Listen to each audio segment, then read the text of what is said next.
वक्रतुंड महाकाय सूर्यकोटि समप्रभ निर्विघ्नं कुरु मे देव सर्वकार्येषु सर्वदा।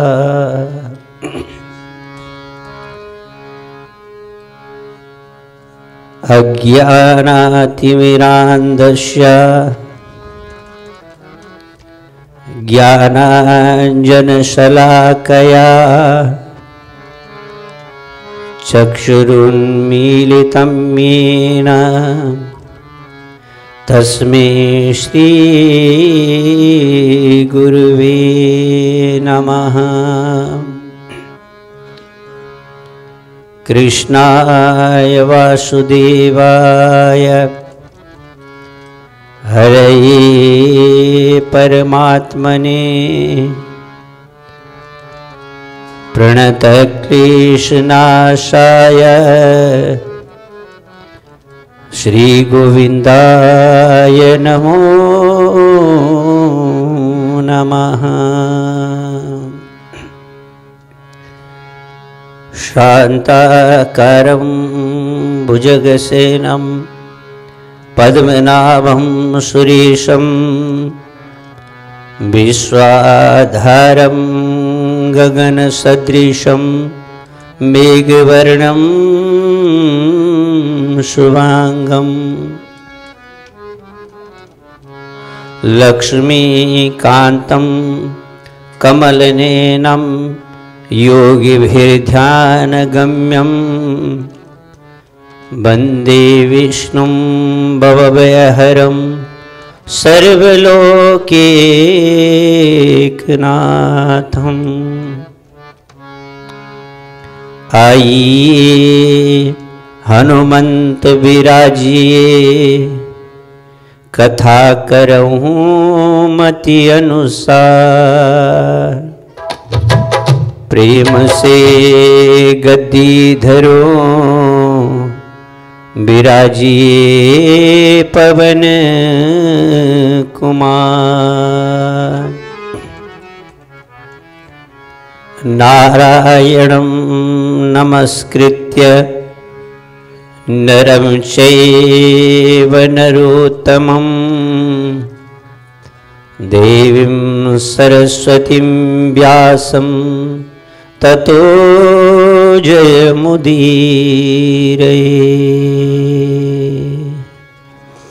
बोलिए पवन पुत्र हनुमान जी महाराज की जय। बोलिए श्रीमद् भागवत महापुराण की जय।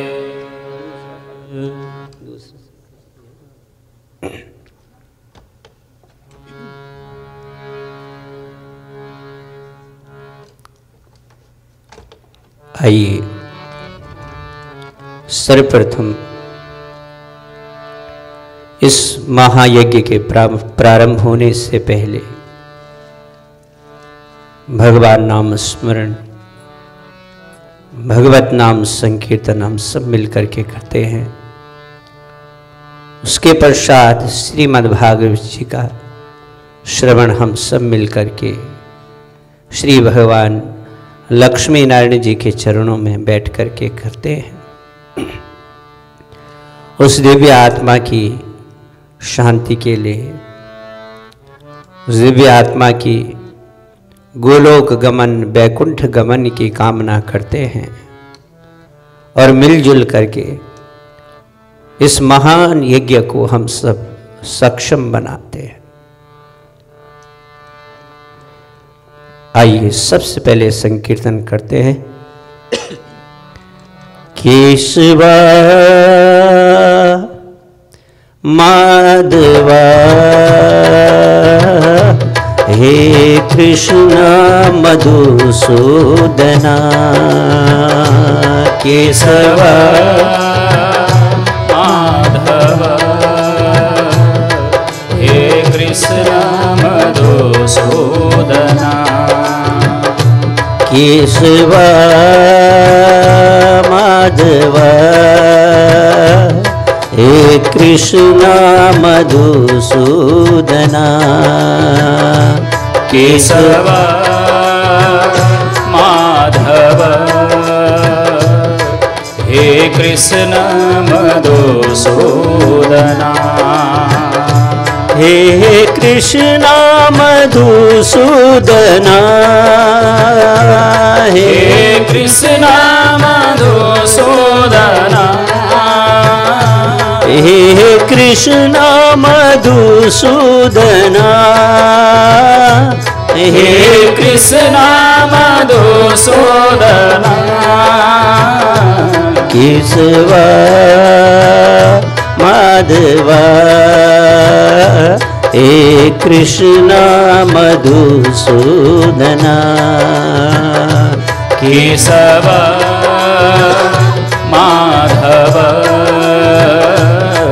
हे कृष्ण मधुसूदना केशव माधव हे कृष्ण मधुसूदना केशव माधव हे कृष्ण मधुसूदना हे कृष्ण मधुसूदना हे कृष्ण मधुसूदना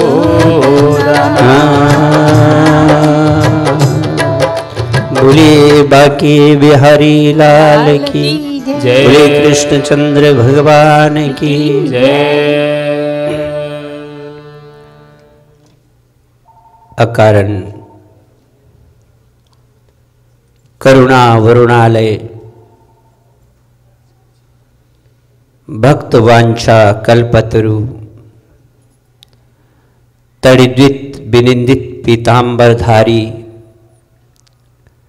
बालकृष्ण लाल की साक्षात वांगमयी मूर्ति श्रीमद् भागवत जी के चरणों में बारंबार प्रणाम करते हैं, वंदन करते हैं। अपने सद्गुरुदेव जी के चरणों में बारंबार नमन करते हैं। लक्ष्मी नारायण मंदिर के समस्त प्रतिष्ठित विग्रहों को बारंबार प्रणाम करते हैं। सभा में उपस्थित माताओं, बहनों, भाइयों, बुजुर्ग समाज, आप सभी के हृदय में बसे उस परमपिता परमेश्वर को कोटि कोटि प्रणाम करता हूँ। अपने माता पिता के चरणों में बारंबार प्रणाम करता हूँ। आज श्री भगवान की असीम अनुकंपा से हम सभी को भगवान के चरणों में बैठने का सौभाग्य प्राप्त हुआ है। पुनः इस वर्ष श्रीमद् भागवत जी का श्रवण करने का सौभाग्य प्राप्त हो रहा है। मुझे आशा है कि आप सभी भक्त जब भगवान की शरण में और भगवान के चरणों में आए हैं, जरूर कुछ न कुछ ज्ञान लेकर के आप जरूर जाएंगे और इस दिव्य ज्ञान को अपने जीवन में जरूर आप अपनाएंगे, ऐसी मैं आशा करता हूँ। आज श्रीमद् भागवत जी का ये प्रथम दिवस, और इस प्रथम दिवस पर यज्ञ को प्रारंभ करने के लिए हम सभी मिलकर के एकत्रित हुए हैं।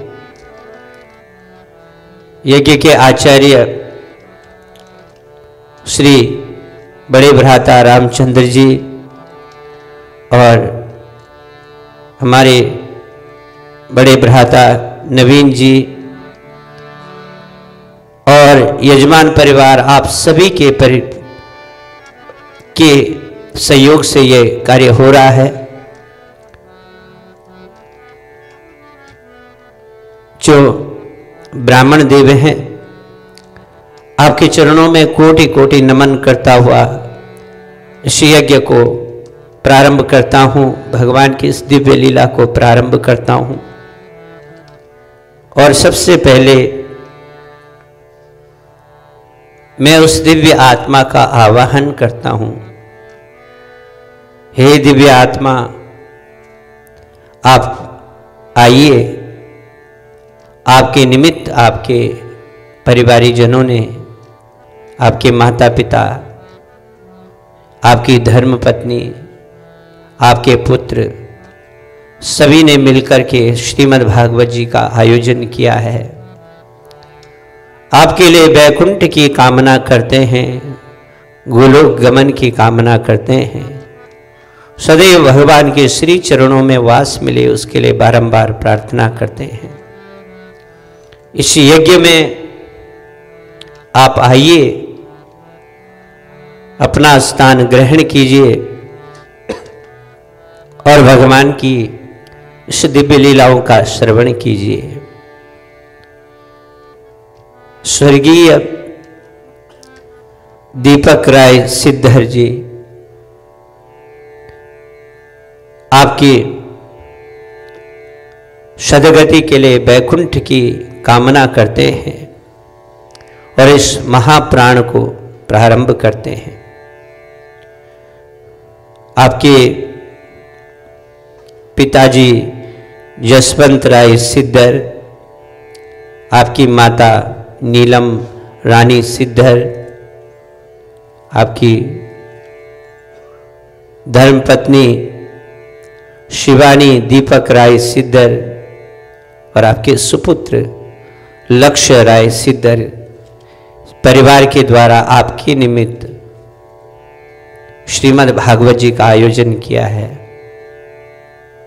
प्रसन्नता पूर्वक इस यज्ञ में सम्मिलित होना और श्रीमद् भागवत जी का श्रवण जरूर करना, ऐसे हम उस दिव्य आत्मा से प्रार्थना करते हैं। बोलिए पितृदेवताओं की जय। सबसे पहले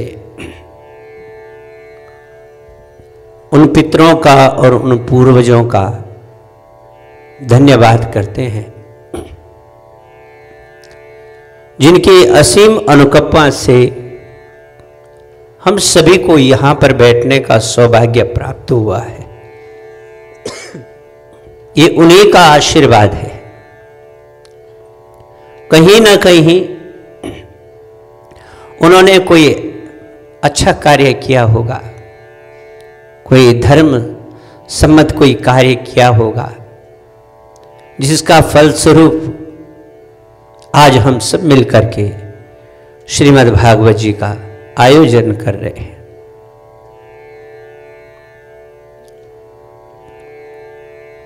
श्रीमद् भागवत जी क्या है, इनकी विशेषता क्या है, किसको सुननी चाहिए, क्यों सुननी चाहिए, किसको सुनानी चाहिए, ये श्रीमद् भागवत जी के अंदर से हमें सब मिल जाता है। और मुझे आशा है कि जो 7 दिन नित्य निरंतर एकाकी भाव से इसका श्रवण करता है, भगवान की कृपा अवश्य होती है। धुंधकारी जैसा महान प्रेत, जिसने अपने जीवन में कभी अच्छा कार्य किया ही नहीं, हमेशा दुर्गुणों में दुर्वासनाओं में भरा रहा, अपने भ्राता श्री से गोकर्ण जी महाराज जी से एक बार भागवत जी का श्रवण क्या किया, प्रेत पीड़ा विनाशिनी, प्रेत योनि से मुक्ति मिल गई एक बार श्रवण करने मात्र से। और दूसरी बात, रसिको भूहि भावुका, जो रसिक होगा, जो भावुक होगा वो दौड़कर भी आएगा और जरूर सुनेगा। जिस पर भगवान की कृपा होगी और जिस पर भगवान का आशीर्वाद होगा या पूर्व जन्म का कोई पुण्य होगा, तब जाकर के भागवत कथा सुनने को मिलती है। आज आपके ऊपर महान कृपा है, इसलिए आप मार्गशीर्ष के मास में भगवान की कथा का श्रवण कर रहे हैं। श्रीमद् भागवत, पूरा नाम श्रीमद् भागवत। श्री कहते हैं लक्ष्मी को, और जब किसी का नाम हम लेते हैं तो उसके आगे श्री लगाते हैं। क्यों लगाते हैं? ये विशिष्ट व्यक्ति है। श्री श्री 1008, श्री 108 कि 108 बार श्री, 1008 बार श्री। सत्कार, सम्मान देना। हमारे 18 पुराण हैं और 18 पुराणों में केवल श्रीमद् भागवत जी के आगे ही लगा, बाकी नहीं। मद मने युक्त, जो श्री से युक्त है, लक्ष्मी से युक्त है, वो है भागवत जी। और भागवत जी क्या है? भगवता प्रोक्तम इति भागवत, मैंने जो भगवान ने कही है, जो भगवान के मुख से निकली हुई वाणी है, यही भागवत है। तो भगवता प्रोक्तम, जो भगवान ने कही है, तो ये भगवान के मुख से निकली हुई वाणी है। और 2 जगह श्रीमद् लगा, या तो श्रीमद् भागवत महापुराण, या तो श्रीमद् भगवत गीता। और दोनों में भगवान के चरित्रों का वर्णन, भगवान के बाल लीलाओं का वर्णन है। और एक में भगवान ने उपदेश दिए गीता में, तो वो भी भगवान के द्वारा कही हुई वाणी है श्रीमद् भगवत गीता में। और श्रीमद् भागवत में भगवान के लीलाओं का वर्णन है। तो आज हम सब मिलकर के यहां पर बैठे हैं, भगवान का स्मरण करते हुए चर्चा को प्रारंभ करते हैं, भगवान की कथा को प्रारंभ करते हैं। पुराण कहते हैं पुरा अपि नवा, जो पुराने होते हुए भी नया है, उसी का नाम पुराण है। पुराना होते हुए भी जो नया है, उसी का नाम पुराण है। तो इसीलिए तो आप कोई चीज देखते हैं या कोई चीज आप लेते हैं, खरीदते हैं, तो वो आपको एक बार अच्छी लगती है, उसके बाद उससे मन हट जाता है। लेकिन एक पुराण, एक ग्रंथ ऐसा है जो भगवान के मुख से निकली हुई वाणी है, पुरा अपि नवा। जितनी बार सुनोगे, ना तो आपका मन भरने वाला, ना आपके कान भरने वाले, उतनी बार आपको नया लगेगा, उतनी बार आपको सुनने को नया नया कुछ मिलेगा। तो इसलिए पुरा अपि नवा पुराण। श्रीमद् भागवत जी में 12 स्कंद है। कितने? 12। और 335 अध्याय है। और श्रीमद् भागवत जी में 18,000 श्लोक है। और इन्हीं 18,000 श्लोकों को उस दिव्य आत्मा को सुना दिया जाता है, उसका पाठ अलग होता है। और सभी देवताओं का आवाहन करते हुए, सभी देवताओं का पूजन करते हुए, सभी देवताओं की प्रतिष्ठा करते हुए, तत्पश्चात भगवान की लीलाओं का गुणगान किया जाता है। तो यही श्रीमद् भागवत कथा का आज हम श्रवण कर रहे हैं।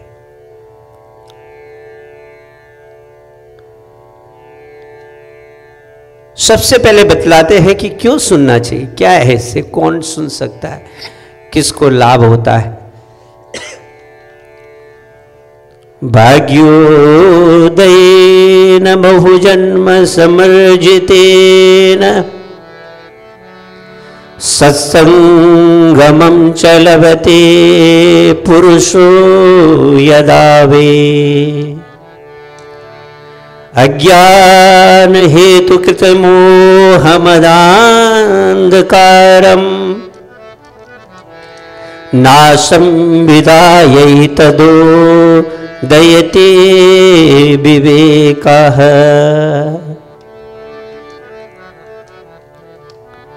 भाग्योदयेन बहुजन्म समर्जितेन, एक जन्म का नहीं अपितु बहुजन्म समर्जितेन, जब जन्म जन्म के पुण्य उदय होते हैं तब जाकर के श्रीमद् भागवत जी की कथा श्रवण करने को मिलती है। तो भाग्योदयेन बहुजन्म समर्जितेन, जब जन्म जन्मांतर के कल्प कल्पांतर के युग युगांतर के जब पुण्य उदय हो जाते हैं, फिर श्रीमद् भागवत कथा सुनने को प्राप्त होती है। सत्संगमं च लभते पुरुषो यदा वे, जीव को तब भगवान का सानिध्य और भगवान की लीला सुनने का सौभाग्य प्राप्त होता है, बहुत जन्मों का जब पुण्य उदय हो जाता है। अज्ञान हेतु कृत मोहमदान्धकारम्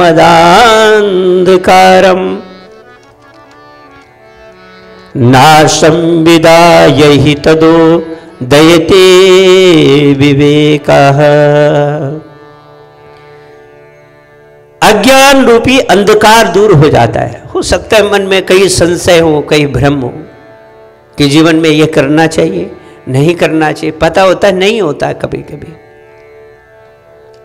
अज्ञान होता है, अज्ञानी होता है कभी कभी कि किसी के विषय में जानकारी नहीं होती कि क्या करना है क्या नहीं करना।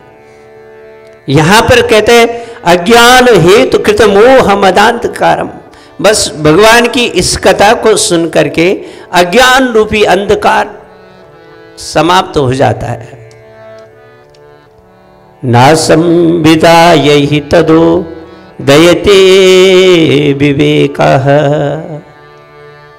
नाशं विदाय, अज्ञान रूपी अंधकार दूर हो जाता है और विवेक की प्राप्ति हो जाती है। विवेक के बारे में मैंने पहले भी बताया, विवेक और बुद्धि दोनों में बहुत फर्क है। विवेक वो है जिसमें सद और असद का ज्ञान है कि क्या ठीक है और क्या ठीक नहीं है, और बुद्धि तो सबको मिली है। बुद्धि हमें भी मिली और बुद्धि पशु को भी मिली है, और बुद्धि जो जानवर है, पशु है, पक्षी है, सबको बुद्धि मिली है। पर पशु पक्षी और जो जितने भी प्राणी हैं मनुष्य छोड़ करके किसी को भी विवेक नहीं है। बुद्धि तो है कि कैसे बचना है, कहां भागना है, कहां दौड़ना है, पर किस रास्ते पे चलना है, कौन सा सन्मार्ग है और कौन सा कुमार्ग है, ये नहीं पता। और इसको जानने वाला केवल प्राणी मनुष्य है। और यहां कह रहे हैं कि यदि जो भागवत जी के सानिध्य में आ जाता है, सद और असद का ज्ञान उसे प्राप्त हो जाता है। तो भागवत जी का सानिध्य प्राप्त कर लिया तो उसे कहते हैं विवेक। तो दयते विवेका, कि विवेक उदय हो जाता है, विवेक की प्राप्ति हो जाती है। और जो नियम है देखो संसार में, नियम केवल मनुष्य के लिए है, और बाकी जानवरों के लिए, पशुओं के लिए कोई नियम नहीं है संसार में। वो जहां मर्जी जाते हैं, जो मर्जी खा लेते हैं, पी लेते हैं, जैसे मर्जी रह लेते हैं। लेकिन मनुष्य के पास विवेक है और वो विवेक का उपयोग करता है। और उसी विवेक के उपयोग से कैसे रहना है, कैसे खाना है, उसका प्रयोग करता है। और दूसरी बात, दयते विवेकः, पशुओं के पास बुद्धि तो है, पर यदि उनके आगे जाकर के आप समझाएंगे जरा भगवान का ध्यान कर, तो कोई नहीं पता। इसको जानने वाला केवल मनुष्य है। और मनुष्य जन्म मानसम दुर्लभम देहो, कि बहुत मुश्किल से दुर्लभ से मनुष्य जन्म मिला है। तो इस मनुष्य जन्म में मोक्ष की प्राप्ति यदि चाहते हैं तो भगवान की शरणागति और भगवान की लीलाओं का श्रवण हमें अपने जीवन में करना ही करना चाहिए।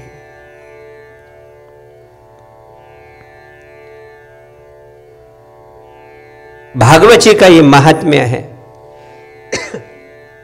सबसे पहले महात्म्य का वर्णन करते हैं। महात्म्य कहते हैं महिमा। किसी की महिमा बताने, ये कौन है, क्यों सुनना है इनको, किसने सुनी इसको, किसको सुनकर के लाभ हुआ, तो ये भगवान की महिमा। और श्रीमद् भागवत जी की महिमा स्वयं भागवत जी नहीं कह रहे हैं। श्रीमद् भागवत जी की महिमा पद्म पुराण और स्कंद पुराण कह रहे हैं। 18 पुराण है और 18 पुराणों में पद्म पुराण और स्कंद पुराण श्रीमद् भागवत जी की महिमा को बतला रहे हैं, स्वयं नहीं बोल रहे। अगर मैं विशिष्ट व्यक्ति हूं और स्वयं अपनी बड़ाई आपके सामने करने लग जाऊं तो फिर वो भी आपको अच्छा नहीं लगेगा। पर यदि दूसरा व्यक्ति करे तो फिर आप सोचोगे हाँ कुछ तो है। पर यहां पर श्रीमद् भागवत जी स्वयं नहीं, अपितु स्कंद पुराण और पद्म पुराण श्रीमद् भागवत जी की महिमा का वर्णन कर रहे हैं।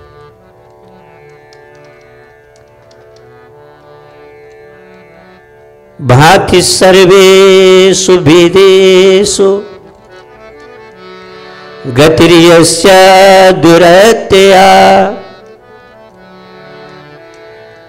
कि बहुत 4 वेद है और 6 शास्त्र है, 18 पुराण है, पर पितृमोक्ष के लिए श्रीमद् भागवत जी को सर्वश्रेष्ठ माना है, इसलिए श्रीमद् आगे लगा दिया। उन्हीं भगवान की लीला को हम पूरे भागवत जी के माध्यम से श्रवण करेंगे। भगवान के कितने अवतार हुए हैं, भगवान ने अवतार क्यों लिए, भगवान इस धराधाम पर क्यों आते हैं, जो संकल्प मात्र से ही सब कुछ कर देते हैं। केवल संकल्प मात्र, सोचने मात्र से ही जो ब्रह्मा जी को वेद का ज्ञान दे देते हैं, वेद प्राप्त करा देते हैं, फिर उन भगवान को यहां आने की आवश्यकता क्या है। आज आप भगवान के दरबार में साक्षात भगवान लक्ष्मी नारायण के प्रांगण में बैठे, भगवान के दर्शन भी हो रहे हैं और भगवान की कथा का श्रवण भी कर रहे हैं। और ये सारी कथाएं नैमिषारण्य की पावन भूमि पर हुई है। और नैमिषारण्य, निमिष कहते हैं, 2 चीजों को कहते हैं निमिष। एक तो होगी जो आखिर जो पलकें, एक ये निमिष है, और एक निमिष कहते हैं जो चक्र की धार है, वो निमिष है। तो भगवान ने सोचा कि पूरे संसार में कौन सी ऐसी जगह है कि जहां पर हरि चर्चा होनी चाहिए, जहां पर भगवान की कथा होनी चाहिए, कौन सा वो ऐसा स्थान हो। तो भगवान श्री हरि ने अपना चक्र छोड़ा, वो नैमिषारण्य में जाकर के रुका। तो भगवान को लगा ये सबसे प्रिय जगह है, यहाँ पर भगवान की चर्चा होनी चाहिए। तो जहाँ पर वो धार रुकी तो उसका नाम नैमिषारण्य पड़ गया। क्या पड़ा? नैमिषारण्य। और दूसरी बात ये कही, निमिष पलके, जो भगवान की पलके है ना, जहां पर बंद नहीं होती उस क्षेत्र को भी नैमिषारण्य बोला। फिर उन्होंने पूछा कि भगवान की आंखें कहां बंद नहीं होती? किस समय बंद नहीं होती? बोले जहाँ हरि की चर्चा, जहाँ पर भगवान की चर्चा, जहाँ पर भगवान का सत्संग, जहाँ पर भगवान का कीर्तन चलता रहता है ना, भगवान की आंखें वहां भी बंद नहीं होती। तो उस क्षेत्र को भी नैमिषारण्य कहा। तो ये नैमिषारण्य की पावन भूमि समझ करके भगवान की दिव्य लीलाओं का वर्णन जरूर सुनना। तो निमिष भगवान के आंखें, सत्संग चल रहा है तो भगवान अपने भक्तों को देख रहे हैं, सुन रहे। अन्य क्षेत्रे कृतम पापम पुण्य क्षेत्रे विनश्यति, और पुण्य क्षेत्रे कृतम पापम वज्रलेपो भविष्यति। कि अन्य क्षेत्र में किया हुआ पाप, आपने संसार में कहीं भी कोई आप पाप कर रहे हैं, पुण्य क्षेत्रे विनश्यति, कि पुण्य क्षेत्र में आने पर वो पाप समाप्त हो जाता है। हरि की चर्चा सुनने मात्र से ही वो पाप समाप्त हो जाता है। और पुण्य क्षेत्रे कृतम पापम, यदि पुण्य क्षेत्र में किया हुआ पाप उसको कोई मिटा नहीं सकता। इसलिए आप जब कभी तीर्थ में जाएं, मंदिर में जाएं, किसी सत्संग में जाएं, वहां पर आपसे ऐसा हो कि ऐसा काम किया जाए कि आपसे कोई पाप ही ना हो, बस शांत भाव से भगवान का स्मरण करते हुए, भगवान का ध्यान करते हुए, आप बस भगवान की चर्चा को ध्यान में रखते हुए भगवान की लीलाओं का श्रवण करते रहें। यदि आप तीर्थ में जा रहे हैं, गंगा में स्नान करने जा रहे हैं, तो गंगा में जाकर के गंगा का ध्यान करते हुए, सभी देवताओं का ध्यान करते हुए, केवल गंगा में, गंगा मैया का स्मरण करते हुए गंगा मैया में डुबकी लगाएं। अब ये नहीं कि वहां पर आप जा रहे हैं और चर्चा चल रही है बिजनेस की, ना। यदि आप जा रहे हैं तो सर्वस्व मन लेकर के, सर्वस्व बुद्धि को एकाग्र चित्त कर करके केवल और केवल भगवान का स्मरण करें। जिस कार्य के लिए आप गए हैं, जिस उद्देश्य से आप गए हैं, उसी उद्देश्य को लेकर के आप वहां पर जाएं और केवल जो उद्देश्य आपने अपने मन में लिया है, संकल्प लिया है, उस संकल्प को पूरा करें। आज हम संकल्प करते हैं कि भगवान की शरण में आकर के हम आज भगवान की कथाओं का श्रवण कर रहे हैं, तो ये जो कथा है ये मेरे मन को शुद्ध करे, मेरे मन को पवित्र करे, मेरी बुद्धि को पवित्र करे। ऐसा संकल्प लेते हुए आप भगवान जी की इस कथा का श्रवण जरूर करें। तेनेयम वांगमयी मूर्ति प्रत्यक्षा वर्तते हरि। आप श्रीमद् भागवत जी देख रहे हैं ना, श्रीमद् भागवत जी कह रहे हैं कि तेनेयम वांगमयी मूर्ति, भगवान कह रहे ये मेरी साक्षात मूर्ति है, ये कोई पुस्तक नहीं, कोई बुक नहीं है। तेनेयम वांगमयी मूर्ति, ये मेरी साक्षात मूर्ति है। प्रत्यक्षा वर्तते हरि। हम श्रीमद् भागवत जी का पूजन करते हैं ना, ये साक्षात हरि है, साक्षात नारायण है। सेवनात् दर्शनात् पाठात्,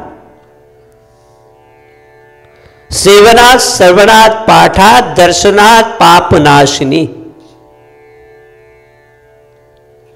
इसके सेवन करने मात्र से ही और दर्शन करने मात्र से ही, श्रवण करने मात्र से ही पाप नाशनी, सारे पाप नष्ट हो जाते। तो ये वांगमयी साक्षात भगवान की वांगमयी मूर्ति है श्रीमद् भागवत जी। और जो 12 स्कंद है ना, ये 12 स्कंद भगवान के पूरे अंग हैं। पहला स्कंद भगवान के पैर हैं, दूसरा स्कंद भगवान की जानुनी है, तीसरा स्कंद भगवान का ज्ञेय है, चतुर्थ स्थान भगवान की कटी प्रदेश है, पंचम स्कंद भगवान का पेट है, षष्ठ स्कंद भगवान का वक्ष स्थल है, सप्तम और अष्टम स्कंद भगवान का कंठ है, नवम स्कंद भगवान का ललाट है, मुख है, और 11वां स्कंद भगवान का ललाट है, और 12वां स्कंद भगवान का ब्रह्मरंध्र है। ये भगवान का पूरा वांगमय स्वरूप है। इन्हीं वांगमय स्वरूप की कथा का हम श्रवण करेंगे। तो भगवान का पैर से लेकर के 12वां स्कंद ब्रह्मरंध्र तक भगवान का साक्षात वांगमयी मूर्ति है श्रीमद् भागवत। इसलिए इसका पूजन किया जाता है, उनकी प्रतिष्ठा की जाती है।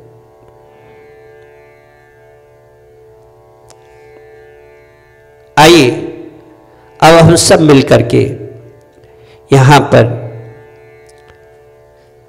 भगवान के महात्म्य का श्रवण करते हैं।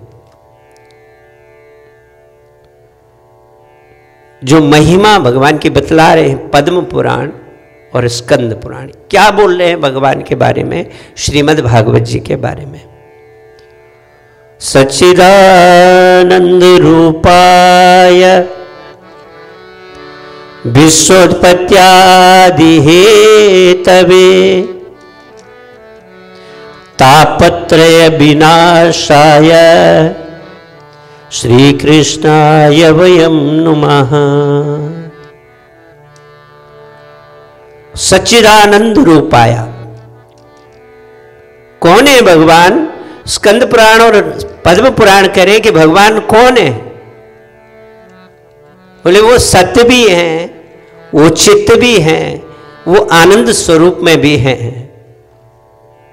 अब सत्य क्या है कि जिसकी सत्ता हमेशा हमेशा विराजमान रहती है। और संसार में देखना कि जो आपको दिख रहा है ना, ये सब नाशवान है, एक दिन इसने समाप्त होना है। और जो सनातन है ना, जो पहले भी था, अभी है, बाद में रहेगा, वही तो भगवान है। बाकी कौन रहता है संसार में? बताओ, कोई है तो बताओ।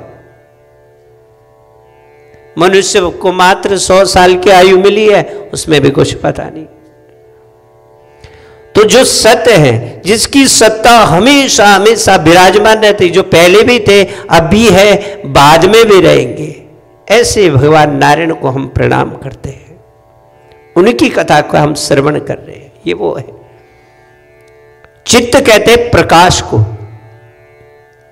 तो प्रत्येक प्राणी की आत्मा में जो निवास करता है, प्रकाश देता है, प्रकाश फैलाता है, वो है भगवान। प्रत्येक प्राणी के चित्त में, हृदय में निवास करने वाले उन भगवान को हम बारंबार प्रणाम करते हैं। अब आया आनंद। आनंद क्या है? एक है आनंद और एक है परमानंद, और एक है सुख। दोनों में भेद है। सुख जो है वो क्षणिक है, कुछ समय का है। सुख की अनुभूति अलग है और आनंद की अनुभूति बिल्कुल उससे अलग है। कभी कभी आप भजन सुनते हैं और आपके रोंगटे खड़े होते रहते हैं, या किसी के आंसू आते रहते हैं, बस उसका मन एकदम भगवान की तरफ लग जाता है, वो है आनंद। सुख क्या है कि मैं बहुत देर से कामना कर रहा था कि मुझे बस एक गाड़ी चाहिए थी, जो मैं बस गाड़ी मुझे मिल जाए तो मेरा सारा काम हो जाएगा, बस उसके बाद मुझे कुछ नहीं चाहिए। वो गाड़ी आई, फिर अगला काम शुरू। तो वो सुख है, वो क्षणिक सुख है। फिर उसका मोह भी कुछ दिन तक रहता है, उसका नाम है सुख, तो वो क्षणिक सुख है। और एक है आनंद, जिसकी व्याख्या कर ही नहीं सकते बस। तो जो आनंद के स्वरूप हैं कि जब आप भजन सुन रहे हैं, कोई कीर्तन सुन रहे हैं, सत्संग सुन रहे हैं, आपके रोंगटे खड़े हो रहे हैं और आप भगवान की तरफ ध्यान लगाया हुआ आपने, तो भगवान तो आपके इर्द गिर्द तो है ही, भगवान आपके आसपास तो है ही, पर आपका मन भगवान में लगा है, आपको आनंद आ रहा है, बस यही आनंद है, यही परमात्मा का स्वरूप है। विश्वोत्पत्त्यादि हेतवे, जो विश्व की उत्पत्ति के कारक है, विश्वंभरण है, जो विश्व को पालने वाले हैं, और विश्व का संहार करने वाले हैं, ऐसे नारायण भगवान को हम बारंबार प्रणाम करते हैं। ये उन्हीं नारायण भगवान की कथा का हम श्रवण करेंगे। वो विश्व को उत्पत्ति भी कर रहे हैं और विश्व को चला भी रहे हैं और विश्व का संहार भी कर रहे हैं। कैसे? उत्पत्ति कारक है, स्वयं उसको उत्पन्न करते हैं और स्वयं उसको मिटा देते हैं। आपने कभी मकड़ी को देखा है कि उस जाले को स्वयं बनाती है और एक दिन स्वयं निगल भी लेती है? तो भगवान ऐसे ही इस सृष्टि को बनाते हैं, स्वयं बनाते हैं और स्वयं उसका विसर्जन भी कर देते हैं। और विश्वंभरण ऐसे है कि संसार में कोई भी प्राणी बहुत कम होंगे जो पूर्व जन्म के पापों से लेकर के दुखी होंगे, नहीं तो भगवान भूखा किसी को नहीं सुलाता। कहीं ना कहीं भगवान ने व्यवस्था की है। आप दूर नहीं जाइए, जब किसी का बालक या किसी की संतान होती है ना, तो भगवान पहले उसके लिए दूध की व्यवस्था करते हैं बस। फिर दूध की व्यवस्था कर करके, क्योंकि भगवान सबको पता है, भगवान को पता है इसके दांत नहीं है, कुछ खा तो पाएगा नहीं, और बाहर की चीजें अभी अभी ये पैदा हुआ, बाहर की चीजें खाएगा तो इसको ये पचेगा भी नहीं। व्यवस्था देखो भगवान की। इसीलिए तो भगवान को कहते हैं भगवान क्षीर सागर में रहते हैं, तो क्षीर मने दूध, तो सबके लिए व्यवस्था कर रहे हैं, तो हाँ रहते हैं भगवान क्षीर सागर में। अब जब वो बच्चा बड़ा होता है थोड़ा सा, अब उसके दूध के दांत निकलने शुरू होते हैं। अब भगवान कहते हैं थोड़ी थोड़ी कुछ खा लो। अब वो बालक या जो संतान है कुछ खाने लग जाती है, तो वो खाते खाते अब हार्ड चीजें भी खाने लग जाते हैं, तो कठोर चीजें भी खाने लग जाता है। जब बच्चा तो बच्चा, उसको क्या पता है, तो भगवान सोचते हैं कि अब ये कठोर चीजें खाने लग गया है, तो इसके दूध के दांत निकाल दो, अब पक्के दांत दे दो। तो ये व्यवस्था कौन कर रहा है? नारायण भगवान। तो ये उन्हीं नारायण की कथा को हम श्रवण कर रहे हैं।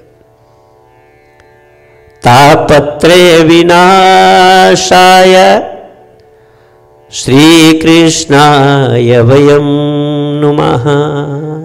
तीनों प्रकार के तापों का नाश करने वाले ऐसे भगवान नारायण के चरणों में हम बारंबार प्रार्थना करते हैं। अब 3 प्रकार के ताप कौन से? आदि दैविक, आदि भौतिक और आध्यात्मिक। कायिक, वाचिक और मानसिक। काया से किया हुआ पाप, शरीर से आप चलते हैं फिरते हैं इधर उधर घूमते हैं, तो हो सकता है आपके पैर के नीचे कोई चींटी आ जाए, कोई भूल से भी जो हो जाए, पाप तो पाप है, अपराध हो जाता है, कोई चींटी मर गई। कायिक मैंने शरीर से जो किया हुआ पाप। और वाचिक, किसी के बारे में जब हम बुरा बोलते हैं तो वो भी पाप चढ़ेगा। तो वाचिक और मानसिक, किसी के बारे में जब हम बुरा सोचते भी हैं तो वो भी एक पाप है। तो कायिक, वाचिक, मानसिक तापत्रय विनाशाया, तीनों प्रकार के तापों का नाश करने वाले श्री कृष्णाय वयं नुमः। श्री भगवान कृष्ण जी के पाद पद्मों में हम बारंबार प्रणाम करते हैं। बोले कृष्णचंद्र भगवान की। निमिषे निमिषक्षेत्रे ऋषयः सवनकादयः प्रपचुर्मुनयः सर्वे सूतं पौराणिकं खलु। नैमिषारण्य की वो पावन भूमि है। इस भूमि पर 88,000 ऋषिगण पहुंचते हैं। अब जैसे आप यहां आए ना, तो आपका मन शांत हो गया भगवान के सामने, क्योंकि इस मंदिर में नित्य प्रतिदिन भगवान की ठाकुर जी की सेवा होती है। नित्य निरंतर वेद उच्चारण पूजा पाठ चलती रहती है। उसका प्रभाव जो है कि आपको शांत कर देता है। तो वो नैमिषारण्य की जो पावन भूमि है वो बहुत शांत भूमि है, सिद्ध भूमि है। अनेक ऋषियों ने हजारों वर्ष तक इस भूमि पर तप किया, उसके प्रभाव से इस भूमि सिद्ध हो गई। और जो भी उस भूमि पर जाता था केवल और केवल भगवान का स्मरण करने लग जाता था उस भूमि में जाकर के। तो जब ये 88,000 ऋषिगण उस पावन भूमि पर पहुंचते हैं तो पावन भूमि पर पहुंच करके केवल भगवान का स्मरण करते हैं, कुछ है ही नहीं वहां पे। यहां तक बतलाते हैं कि उस भूमि में इतनी शक्ति, इतनी ऊर्जावान वो शक्ति थी उस भूमि में कि जो हिंसक प्राणी भी जाता था वो हिंसा करना भूल जाता था। एक ही तालाब में सिंह भी जल पी रहा है, एक ही तालाब में हिरन भी जल पी रहा है। तप का प्रभाव देखो, हिंसाधारी पशु भी हिंसा करना भूल गया। तप का प्रभाव सिद्ध भूमि है। ये नैमिषारण्य में जैसे ही 88,000 ऋषिगण जाते हैं भगवान का स्मरण करते हैं, और भगवान का स्मरण करते करते इन्होंने घोर कलिकाल पर दृष्टिपात करके देखा कि जो आने वाला कलयुग होगा ना वो कैसा होगा, जरा देखे तो सही। इनको प्रेरणा हुई कि चलो आज तो ऐसा है, भविष्य कैसा होगा। तो इन्होंने कलिकाल को वहां से देख लिया, क्योंकि जो सिद्ध ऋषि थे 1000 वर्ष, किसी की 2000 वर्ष, किसी की 3000 वर्ष आयु थे, ऐसे ऐसे ऋषिगण बैठे थे, सिद्ध पुरुष थे। वो तो भूत भविष्य वर्तमान को जानने वाले भविष्य पर दृष्टिपात करके देखा। तो जब देखा उन्होंने ऐसी दशा को देख करके वो भी घबरा गए। ओहो, प्राणी की तो बहुत बुरी दशा है। इस कलिकाल को देख करके प्रत्येक प्राणी भगवान से विमुख होता जा रहा है, भगवान को भूल रहा है। और इसका खान पान बदल गया, रहन सहन बदल गया, सब कुछ बदल गया। तो बदलने पर वो ऋषि मुनिगण भगवान का चिंतन करने लगे, भगवान का स्मरण करने लगे। और जब ऐसा शास्त्र में आता है कि जो मन से भगवान का स्मरण करता है ना, या तो उसके पास भगवान किसी को भेज देते हैं या तो उसको सद्मार्ग दिखा देते हैं, कोई ना कोई रास्ता उसको दिखा देते हैं। अगर भगवान की सच्चे मन से शरणागति ली है तो। अज्ञान ध्वांत विध्वंस कोटि सूर्य समप्रभ सूताख्यायि कथा सारम मम कर्ण रसायनम। अब जब उन्होंने भगवान का स्मरण और भगवान का ध्यान किया ना, तो भगवान के ध्यान करने मात्र से भगवान ने सूत जी महाराज जी को इनके बीच में भेज दिया। अब सूत जी आए, बुजुर्ग ऋषि है, माथे पर तेज चमक रहा है। जब इन ऋषियों के बीच में पहुंचे सूत जी महाराज तो सारे ऋषि मुनिगण खड़े हो गए। ओह, इतना दिव्य तेज!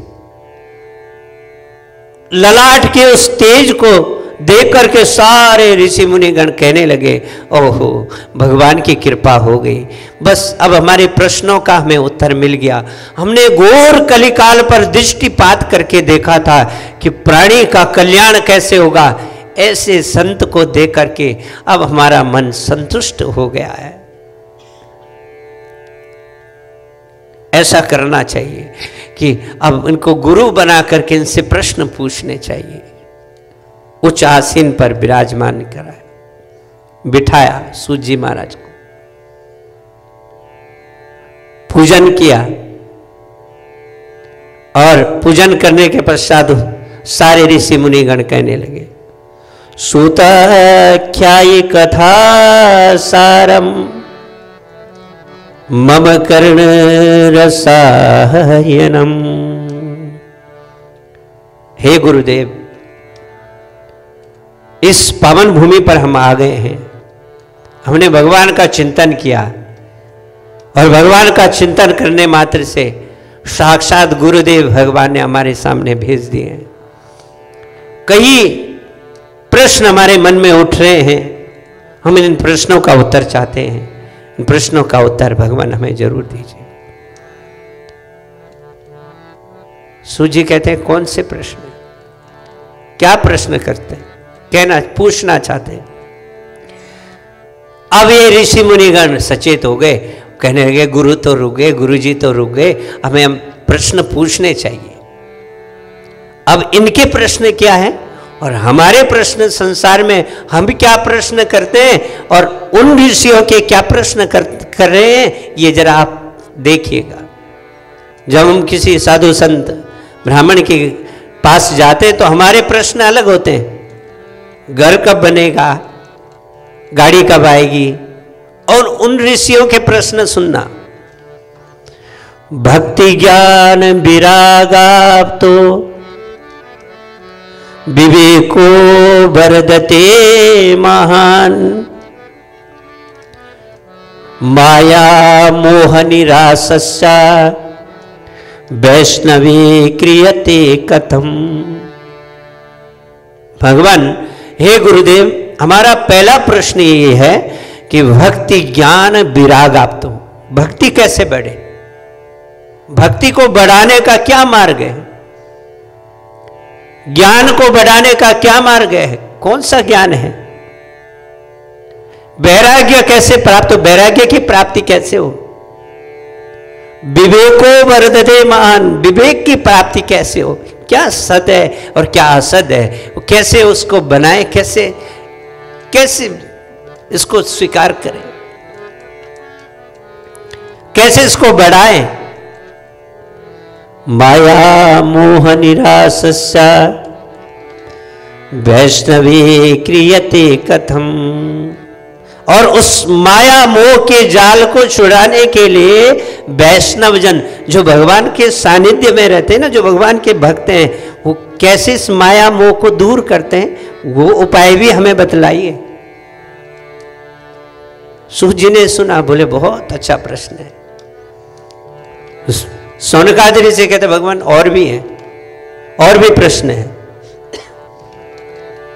भगवान, हमने घोर कलिकाल पर दृष्टिपात करके देखा, तो हम आज अपनी नहीं सोच रहे, हम उनकी भी सोच रहे हैं कि जो भूतकाल में भविष्य काल में आने वाले जो जीव है, जो कलयुग में आने वाला जीव है, उसका कल्याण कैसे, उसके बारे में भी सोच रहे हैं हम। ये घोरे कलो प्रायो जीवश्चा सुरतां गतः क्लेशाक्रान्तस्य तस्यैवा शोधने किं परायणम्। हे गुरुदेव, हमने घोर कलिकाल पर दृष्टिपात करके देखा कि घोर कलिकाल आने वाला है, और जो प्रत्येक प्राणी जीवश्चा आसुरम गता, कि जीव जो है आसुरी राक्षसी प्रवृत्ति का हो जाएगा, राक्षस प्रवृत्ति का, उसका खाना पीना, उसका रहन सहन बिल्कुल राक्षस जैसा हो जाएगा। क्लेशाक्रान्तस्य तस्यैवा शोधने किं परायणम्। और भगवान, जब हे गुरुदेव, आपको पता है कि जब उसका खान पान बदलेगा तो खान पान के बदलने पर उसके घर में कलेश तो मचेगा, कलह तो मचेगा, शांति कहां से आएगी? जब उसके भगवान की तरफ ध्यान ही नहीं है तो शांति कहां से आएगी? घर में तो कलह मचेगा, कलेश मचेगा ना। तो भगवान, क्लेशाक्रान्तस्य तस्यैवा, इस क्लेश से बचने के लिए शोधने किं परायणम्, कोई अच्छा मार्ग है तो वो बतलाइए। श्रेयसां यद भवश्रेय पावनानां च पावनम् कृष्ण प्राप्तिकरं सस्वत् साधनम तद्वदाधुना। श्रेयसाम यद भवश्रेया, क्या हमारे लिए श्रेय है गुरुदेव वो बतलाइए। क्या अच्छा है हमारे लिए, क्या जीवन को कैसे चलाना है वो बतला दीजिए। पावनानाम च पावनम, सदैव अपने मन को कैसे पवित्र रखें, सदैव अपने मन को कैसे भगवान की तरफ लगा करके रखें। पावनानाम च पावनम, कोई ऐसा उपाय हो तो वो बतला दे। और कृष्ण प्राप्ति क्रम शाश्वत, जो मनुष्य का मुख्य लक्ष्य होता है भगवान को पाना। और कोई लक्ष्य है तो बताओ। ना तो धन साथ जाने वाला, ना कुछ भी साथ नहीं जाने वाला, कि लक्ष्य होना चाहिए भगवान। कृष्ण प्राप्ति करम शाश्वत साधनम तद्वदाधुना। शीघ्र ही जो भगवान की प्राप्ति करा दे, कोई ऐसा उपाय हो तो हे गुरुदेव हमारे ये प्रश्न है। अब देखो प्रश्न देखो, भक्ति कैसे बढ़े, ज्ञान कैसे बढ़े, वैराग्य कैसे बढ़े, कोई श्रेय से श्रेय मार्ग हो वो बतलाइए। कलयुग के बारे में सोच लिया कि उन जीवों का उद्धार कैसे होगा, सब आसुरी प्रकृति के हो जाएंगे कलयुग में, कलयुग का प्रभाव हो जाएगा। सुजने सुने प्रश्न सुने, आंखों से आंसू आए, खुशी के आंसू, अश्रुपात होने लगे। और ऋषियों से कहा मुनया साधु पृष्ठोयम भवद्भिर्लोक मंगलम। हे मुनियों, हे मुनि श्रेष्ठों, तुम तो सब कुछ जानने वाले हो मुनियों, पुराण के वक्ता, पुराण को जानने वाले हो, वेद शास्त्रों को जानने वाले हो, और तुमने प्रश्न पूछे तो वो भी ऐसे प्रश्न पूछे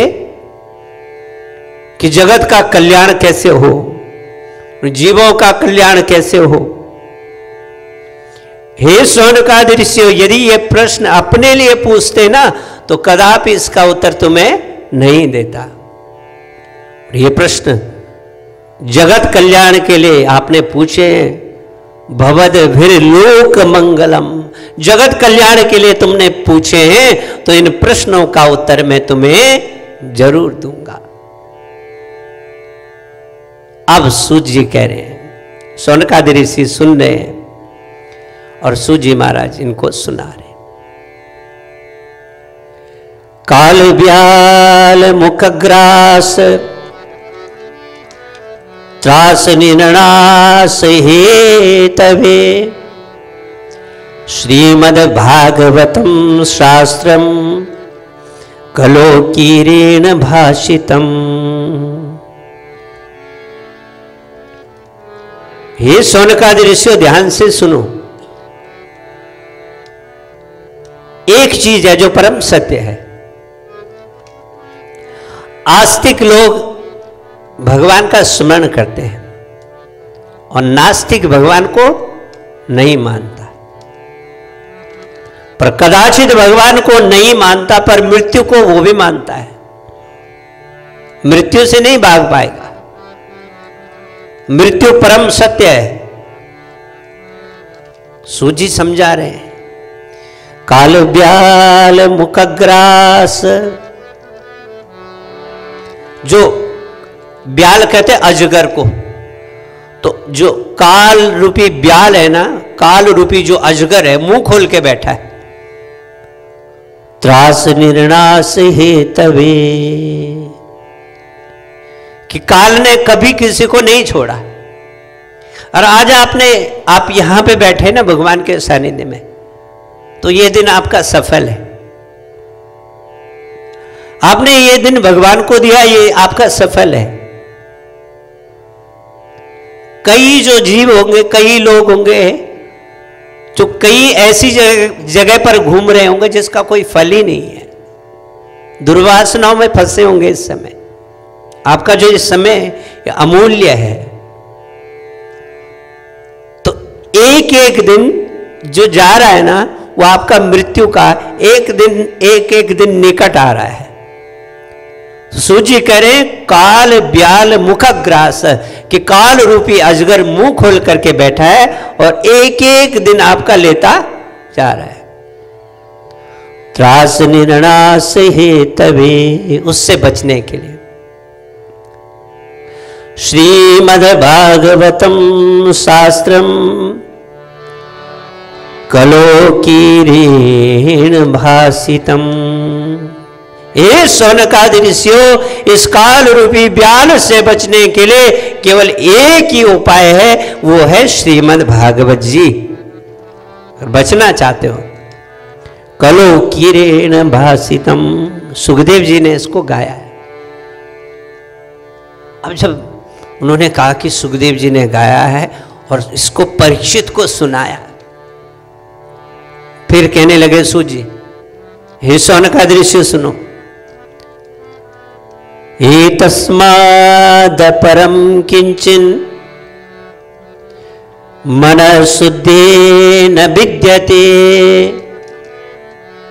जन्मांतरे भवेत् पुण्यम तदा भागवतम लभे।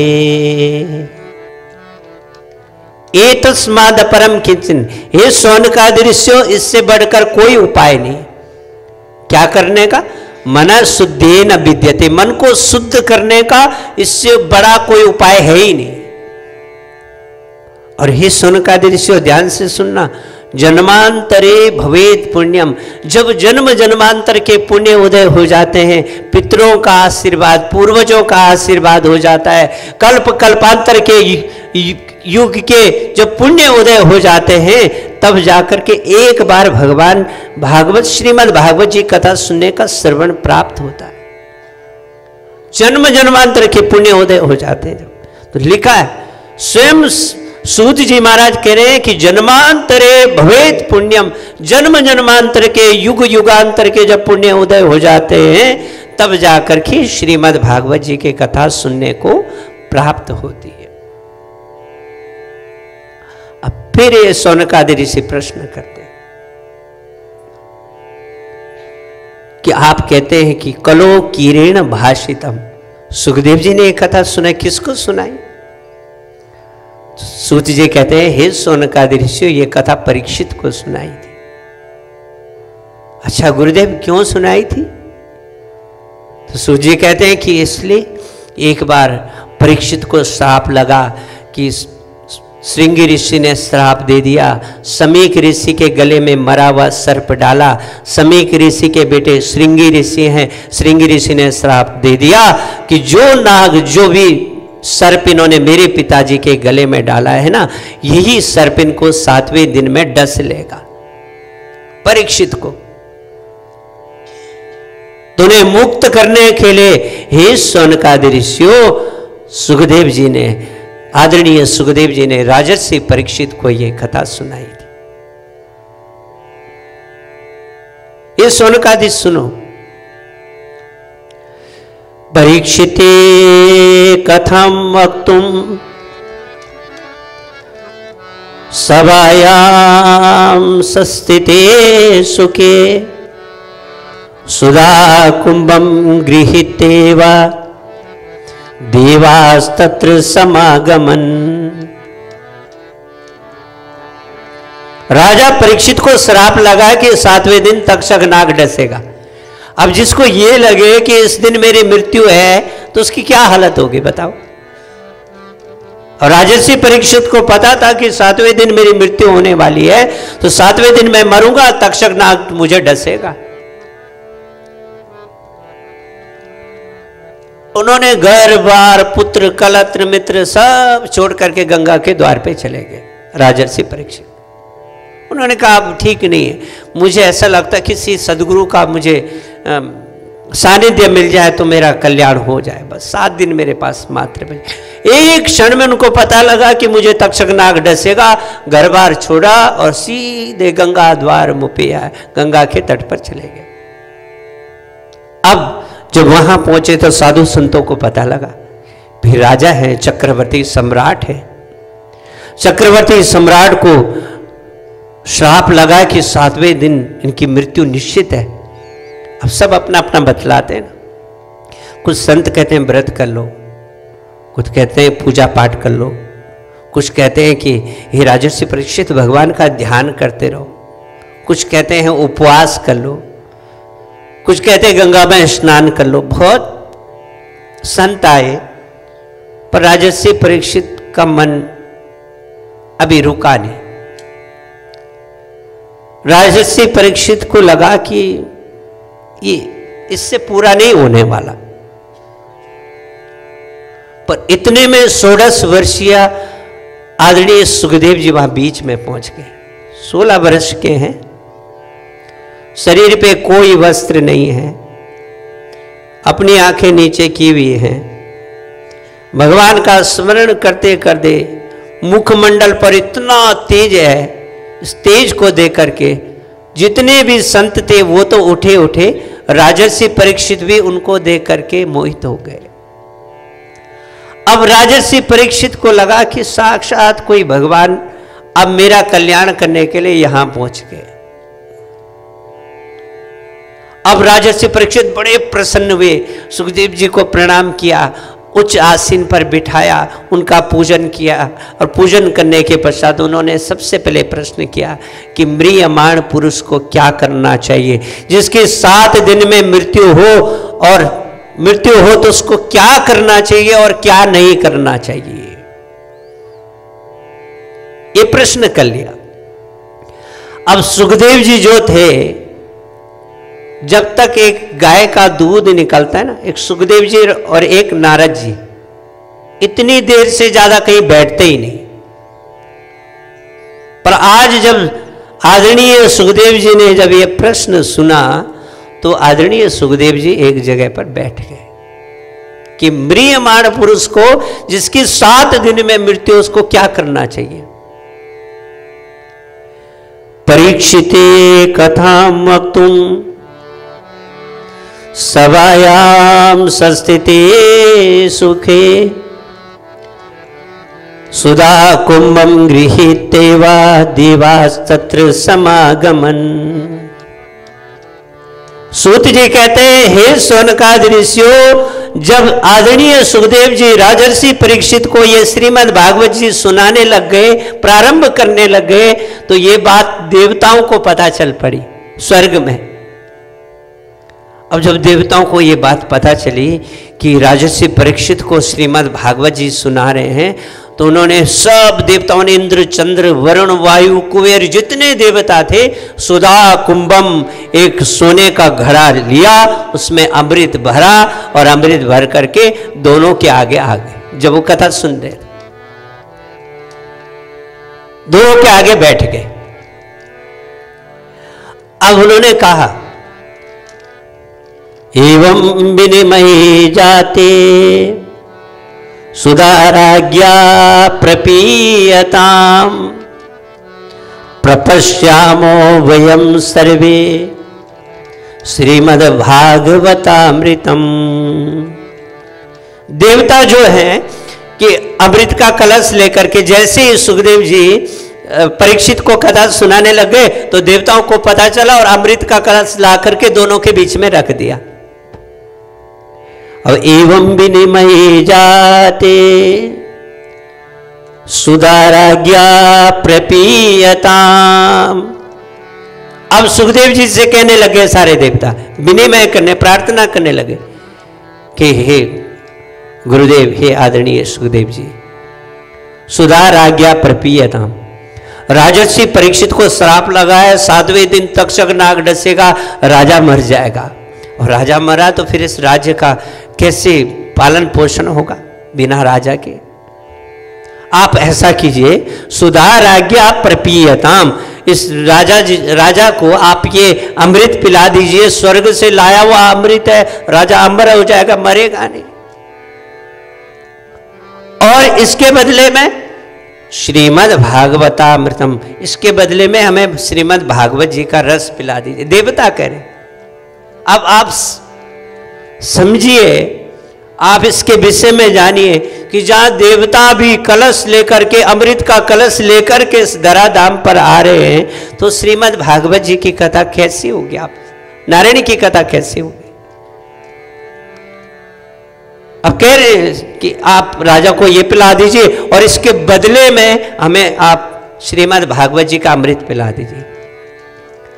अब आदरणीय सुखदेव जी को लगा कि ये लाए तो है और यहां दो अमृत है, एक है श्रीमद् भागवतामृत और एक है स्वर्ग द्वारा लाया हुआ देवताओं का अमृत।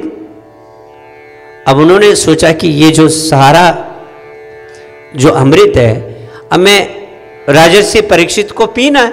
अब जिसको पीना है उसको निर्णय लेना है। राजा परीक्षित से पूछता हूं कि राजन, तुम्हें कौन सा अमृत पीना? तुम बहुत भाग्यशाली हो राजा, देवताओं द्वारा स्वर्ग से लाया हुआ अमृत तुम्हारे पास आ गया, श्रीमद् भागवतामृत सामने पड़ा है, कौन सा तुम्हें पीना? राजा ने पूछ लिया, हे गुरुदेव, मैं आपकी शरणागति होते हुए मैं ये प्रश्न करना चाहता हूं कि पहले मुझे यह बतला दीजिए, यदि मैं स्वर्ग से लाया हुआ देवताओं द्वारा जो अमृत है उसका पान करूंगा उससे मुझे क्या लाभ होगा, और यदि मैं श्रीमद् भागवत जी का पान करूंगा तो मुझे क्या लाभ होगा? जरा मुझे बतलाओ तो, फिर मैं निर्णय लूंगा कि मुझे कौन सा अमृत पीना है। आदरणीय सुखदेव जी कहते हैं कि हे राजर्षि परीक्षित, स्वर्ग द्वारा लाया हुआ अमृत पियोगे, अमर हो जाओगे, मरोगे नहीं, विषयानंद तुम्हें मिल जाएगा पर परमानंद नहीं। अमर हो जाओगे और मरोगे भी नहीं क्योंकि वो अमृत है, अमृत पी लिया।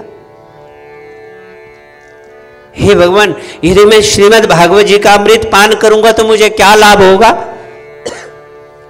आदरणीय सुखदेव जी कहते हैं कि हे राजर्षि परीक्षित, यदि श्रीमद् भागवत जी का पान करोगे तो तुम्हारा पाप नष्ट हो जाएगा, मन पवित्र हो जाएगा, मन भगवान के चरणों में लग जाएगा, जीवन सुधर जाएगा, मृत्यु सुधर जाएगी और एक दिन नर से नारायण योनि में पहुंच जाओगे। बस यही बात है।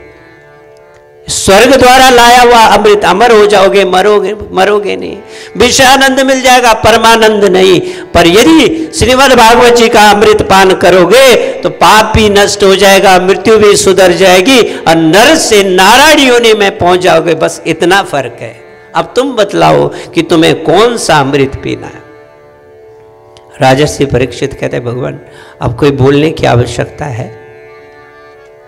जो नर नारायण की योनि में पहुंच जाए बस इससे सर्वश्रेष्ठ क्या हो सब। मुझे क्या जीना इतना, अमर अमर नहीं होना मुझे, बस मुझे बस श्रीमद् भागवत जी का पान करा दीजिए।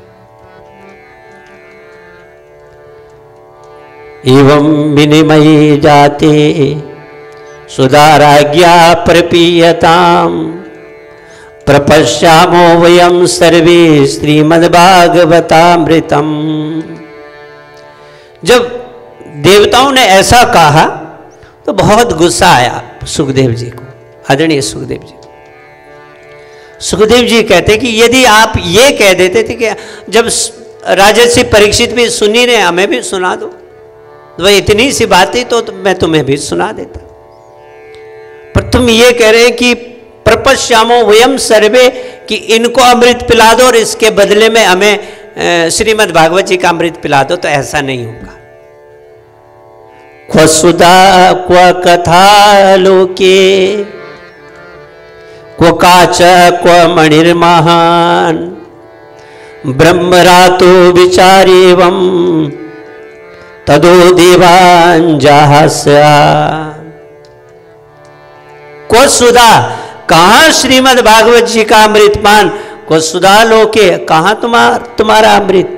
को काचा को मणिर्महान, कांच और मणि की जैसी तुलना कर रहे हो? देवताओं, अपना काम बनाने में तुम बहुत चतुर हो, इसलिए मैं ये श्रीमद् भागवत जी का पान तुम्हें नहीं कराऊंगा। यदि ये कह देते कि हमें बस अब भगवान की लीलाओं का वर्णन सुनना है तो तुम धराधाम पर आकर के ये सुन सकते थे, लेकिन तुमने यहां पर आकर के मोल भाव किया, इसीलिए मैं तुम्हें नहीं सुना सकता। सारे देवता गुस्सा होकर के उन्होंने कहा, अच्छा हमें नहीं सुनाया, आखिर है क्या ये? सब देवताओं समृद्ध का कलश लेकर के ब्रह्मा जी के आगे गए, उन्होंने ब्रह्मा जी के आगे रख दिया। बोले ये क्या है, ये इसकी कोई महिमा नहीं? ब्रह्मा जी ने कहा क्या हुआ? बोले हम गए थे धराधाम पर, राजर्षि परीक्षित को श्राप लगा था, आदरणीय सुखदेव जी भागवत कथा सुनाने लगे। हमने कहा कि इसके बदले में हमें भागवत पान करा दो या अमृत इनको पिला दो, तो वहां से हमें सुखदेव जी ने भगा दिया।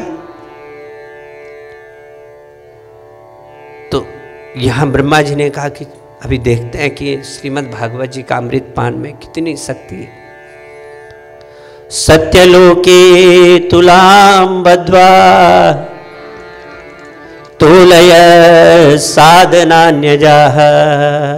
सत्यलोक में तराजू पकड़ा ब्रह्मा जी ने, एक जगह पर 6 शास्त्र रख दिए, 17 पुराणों को रख दिया, 4 वेदों को रख दिया और एक जगह श्रीमद् भागवत जी को रख दिया।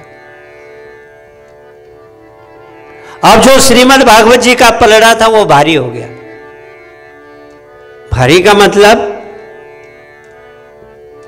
कि जो ज्ञान आपको हर पुराण में मिलता है ना, वो ज्ञान आपको श्रीमद् भागवत जी में मिलेगा।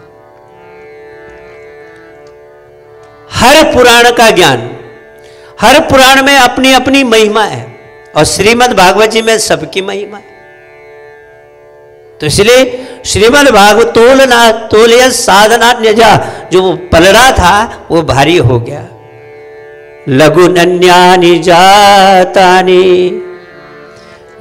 गौरवेण इदं महत् तदा ऋषिगणा सर्वे विस्मयं परमं ययुः। सब विस्मय में पड़ गए कि अब हमें पता चला कि ये जो है श्रीमद् भागवत जी इसलिए सर्वश्रेष्ठ माना गया, उनको माना गया, इसीलिए सुखदेव जी ने हमें भगा दिया है। कि जो भी सप्ताहीन श्रुतम चेतत सर्वदा मुक्तिदायकम सनकाधि पुरा प्रोक्तम नारदाय दया परे। हे सोनकादि ऋषियों, सूर्य करे सोनकादि ऋषियों, 7 दिन तक आदरणीय सुखदेव जी ने ये भागवत राजर्षि परीक्षित को सुनाई थी और राजर्षि परीक्षित मुक्त हो गए थे।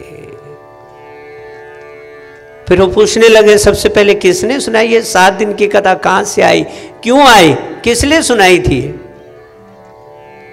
सप्ताहेन श्रुतम चेतत सर्वथा मुक्तिदायकम सनकादि पुरा प्रोक्तम नारदाय दया परे। जो 7 दिन की जो कथा का जो चलन है ना, ये कहां से आया?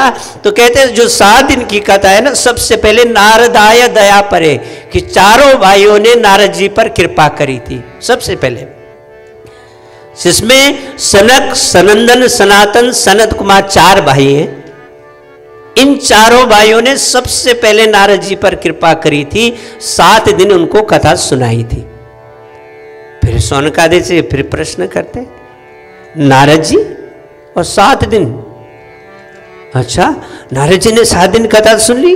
नारद जी तो एक जगह पर एक गोदोहन काल, एक गाय का दूध निकलता है इतनी देर तक बैठते, उससे ज्यादा नहीं बैठते। फिर नारद जी कैसे बैठ गए? कोलाहल मच गया सब में, सब ऋषि मुनिगण कह रहे कैसे, क्या सुना है 7 दिन में, क्या सुना? और नारद जी को क्यों सुनना पड़ा? नारद जी तो ब्रह्मा के मानस पुत्र हैं, और जो ब्रह्मा का मानस पुत्र होगा वो तो सब कुछ जानने वाला होगा।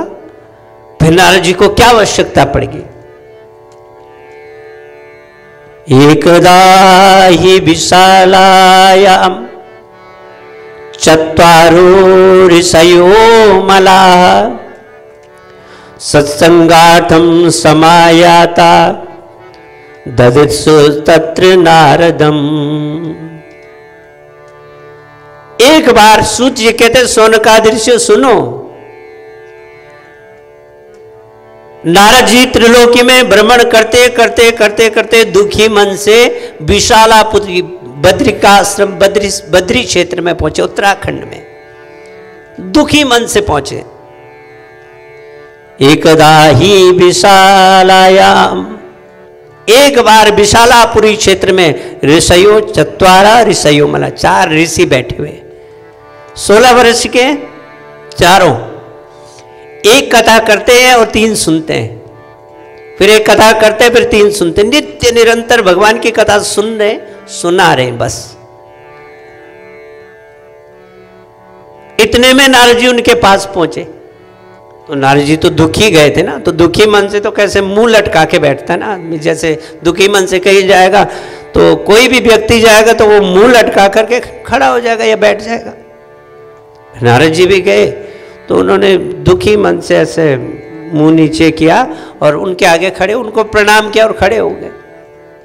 उन्होंने पूछा चारों भाइयों, कथम ब्रह्मन् दीन मुखः कुतश्चिंतातुरो भवान त्वरितं गमते कुत्र कुतश्चागमनं तव।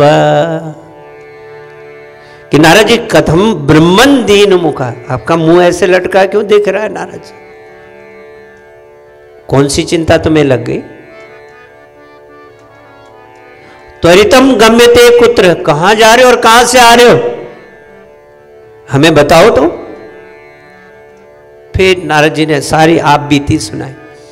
अहम तो पृथ्वीं यातो ज्ञात्वा सर्वोत्तमामिति पुष्करम च प्रयागम च काशीम गोदावरीम तथा हरिक्षेत्रम कुरुक्षेत्रम श्रीरंगम सेतुबंधनम एवमादिषु तीर्थेषु भ्रममाणा इतस्तथा।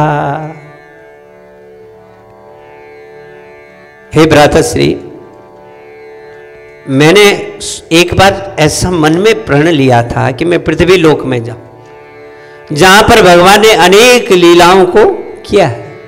मेरा ऐसा मन किया तो मैं गया पृथ्वी या तो ज्ञात्वा सर्वोत्तमामिति, बहुत उत्तम उत्तम स्थान पर गया। काशीम गोदावरीम तथा, काशी में गया स्नान किया, गोदावरी में गया स्नान किया, हरि क्षेत्र में गया, हरिद्वार में गया, कुरुक्षेत्र में गया, श्रीरंग से लेकर के मैंने सेतु बंधन तक की यात्रा कर ली। फिर उन्होंने पूछा कि नारद जी फिर ये दुख किस बात का, जब तो आप इतने उत्तम उत्तम स्थान पर घूम करके आए हो तो फिर तुम्हें तो खुश होना चाहिए, तुम्हें तो बहुत प्रसन्न होना चाहिए कि हम इतनी अच्छी अच्छी जगह पर घूम करके आए, तो इसका तो तुम्हें सुख मनाना चाहिए, प्रसन्न होना चाहिए, तो फिर दुख किस बात का? ये वो बात नहीं है। वराका कूट भाषिणा, नारद जी कह रहे हैं समस्त पृथ्वी मंडल पर मैं तीर्थ स्थानों पर गया तो मुझे लगता है कि शायद कलयुग का प्रभाव आने वाला है। प्रत्येक प्राणी वराका कूट भाषिणा, केवल अपना पेट भरने के लिए कूट भाषी का, असत्य वाणी का प्रयोग कर रहा है, मुझे ऐसा प्रतीत हो रहा है भ्राताश्री। उन्होंने कहा कोई बात नहीं, कलयुग का प्रभाव है, कलयुग आ रहा है तो कलयुग अपना प्रभाव तो दिखाएगा। तो उन्होंने कहा कि गुरुदेव वो बात भी नहीं है, दूसरा दुख है। मैं तो आपके पास दूसरा दुख लेकर के आया हूं कि मैंने सोचा कि मेरे प्रभु ने, मेरे गोविंद ने जिस भूमि पर जन्म लिया ना, मैं उस भूमि पर एक बार जाऊं। सब तो घूम ही लिया मैंने, पर एक बार फिर मन में विचार आया कि उस वृंदावन में जाऊं और वृंदावन में जाकर के मैं बस जहां पर भगवान ने अपनी लीलाओं का वर्णन, लीलाएं की थी, मैं उस स्थान पर जाऊं। पर मैं जब उस स्थान पर गया तो मैंने क्या देखा भैया, मैंने एक बहुत विचित्र लीला देखी उस यमुना के तट पर, जहां भगवान ने अनेक लीलाएं की, जहां भगवान का जन्म हुआ उस स्थान पर मैंने एक विचित्र लीला देखी। यामुनम तटमापन्नो यत्र लीला हरेरभू, अद्भुत लीला देखी भैया मैंने, बस उसी दुख को लेकर के मैं आपके पास आया हूं। चारों भैया ने पूछा कि नारद जी कौन सी लीला देखी तुमने? नारद जी कहने लगे तत्राश्चर्यं मया दृष्टम श्रूयतां तन्मुनीश्वराः एका तु तरुणी तत्र निसन्ना खिन्न मानसा। मुझे तीर्थ स्थान में गया, झूठ का प्रयोग, मुझे उससे कोई लेना देना नहीं। पर मैं जब इस वृंदावन की पावन भूमि यमुना तटमापन यमुना के तट पर आया तो एक जवान स्त्री, तरुणी स्त्री बैठी हुई है। उसकी गोद में 2 बूढ़े सोए हुए हैं और पीछे से कुछ स्त्रियां पंखा डुला रही हैं और जो तरुणी स्त्री है, जवान स्त्री है, वो रो रही है। अब उनके गोद में 2 बूढ़े सोए हुए हैं।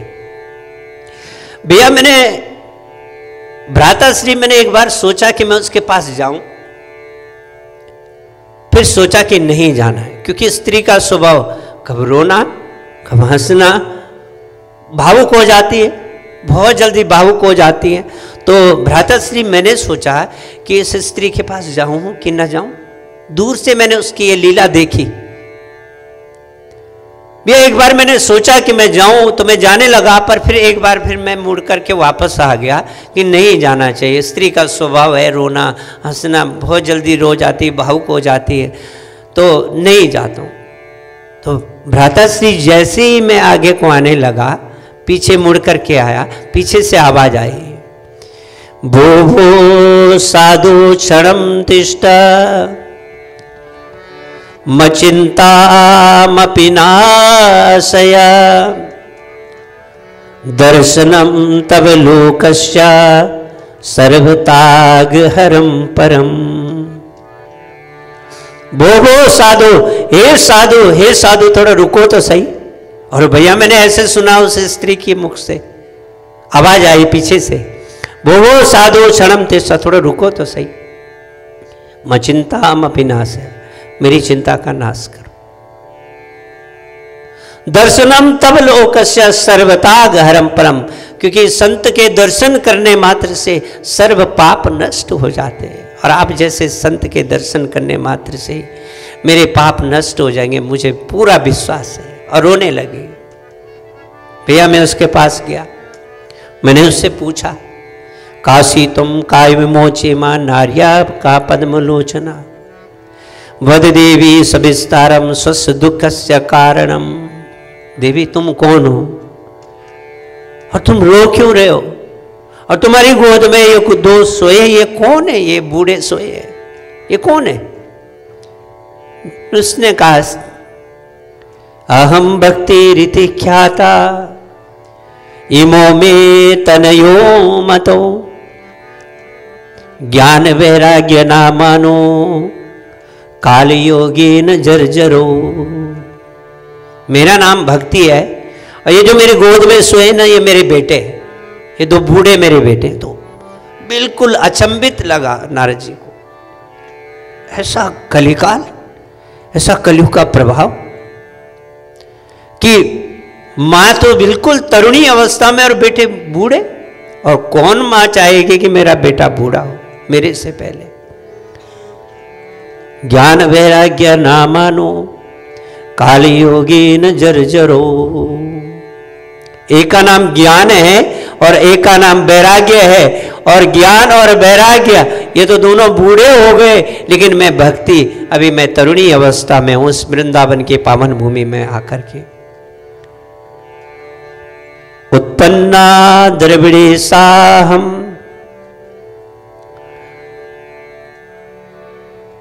वृद्धिम कर्णाटके गता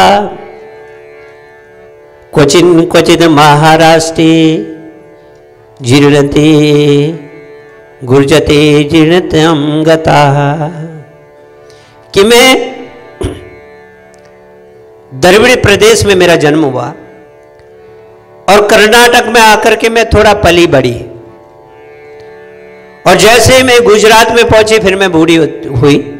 कुछ समय मैंने महाराष्ट्र में भी बिताया, पर जैसे मैं वृंदावन में आई मैं तो जवान हो गई, लेकिन मेरे बेटे दोनों बूढ़े हो गए। बस मुझे इस बात का दुख है। और आप जैसे संत के दर्शन हो गए, बस मुझे पूरा विश्वास है।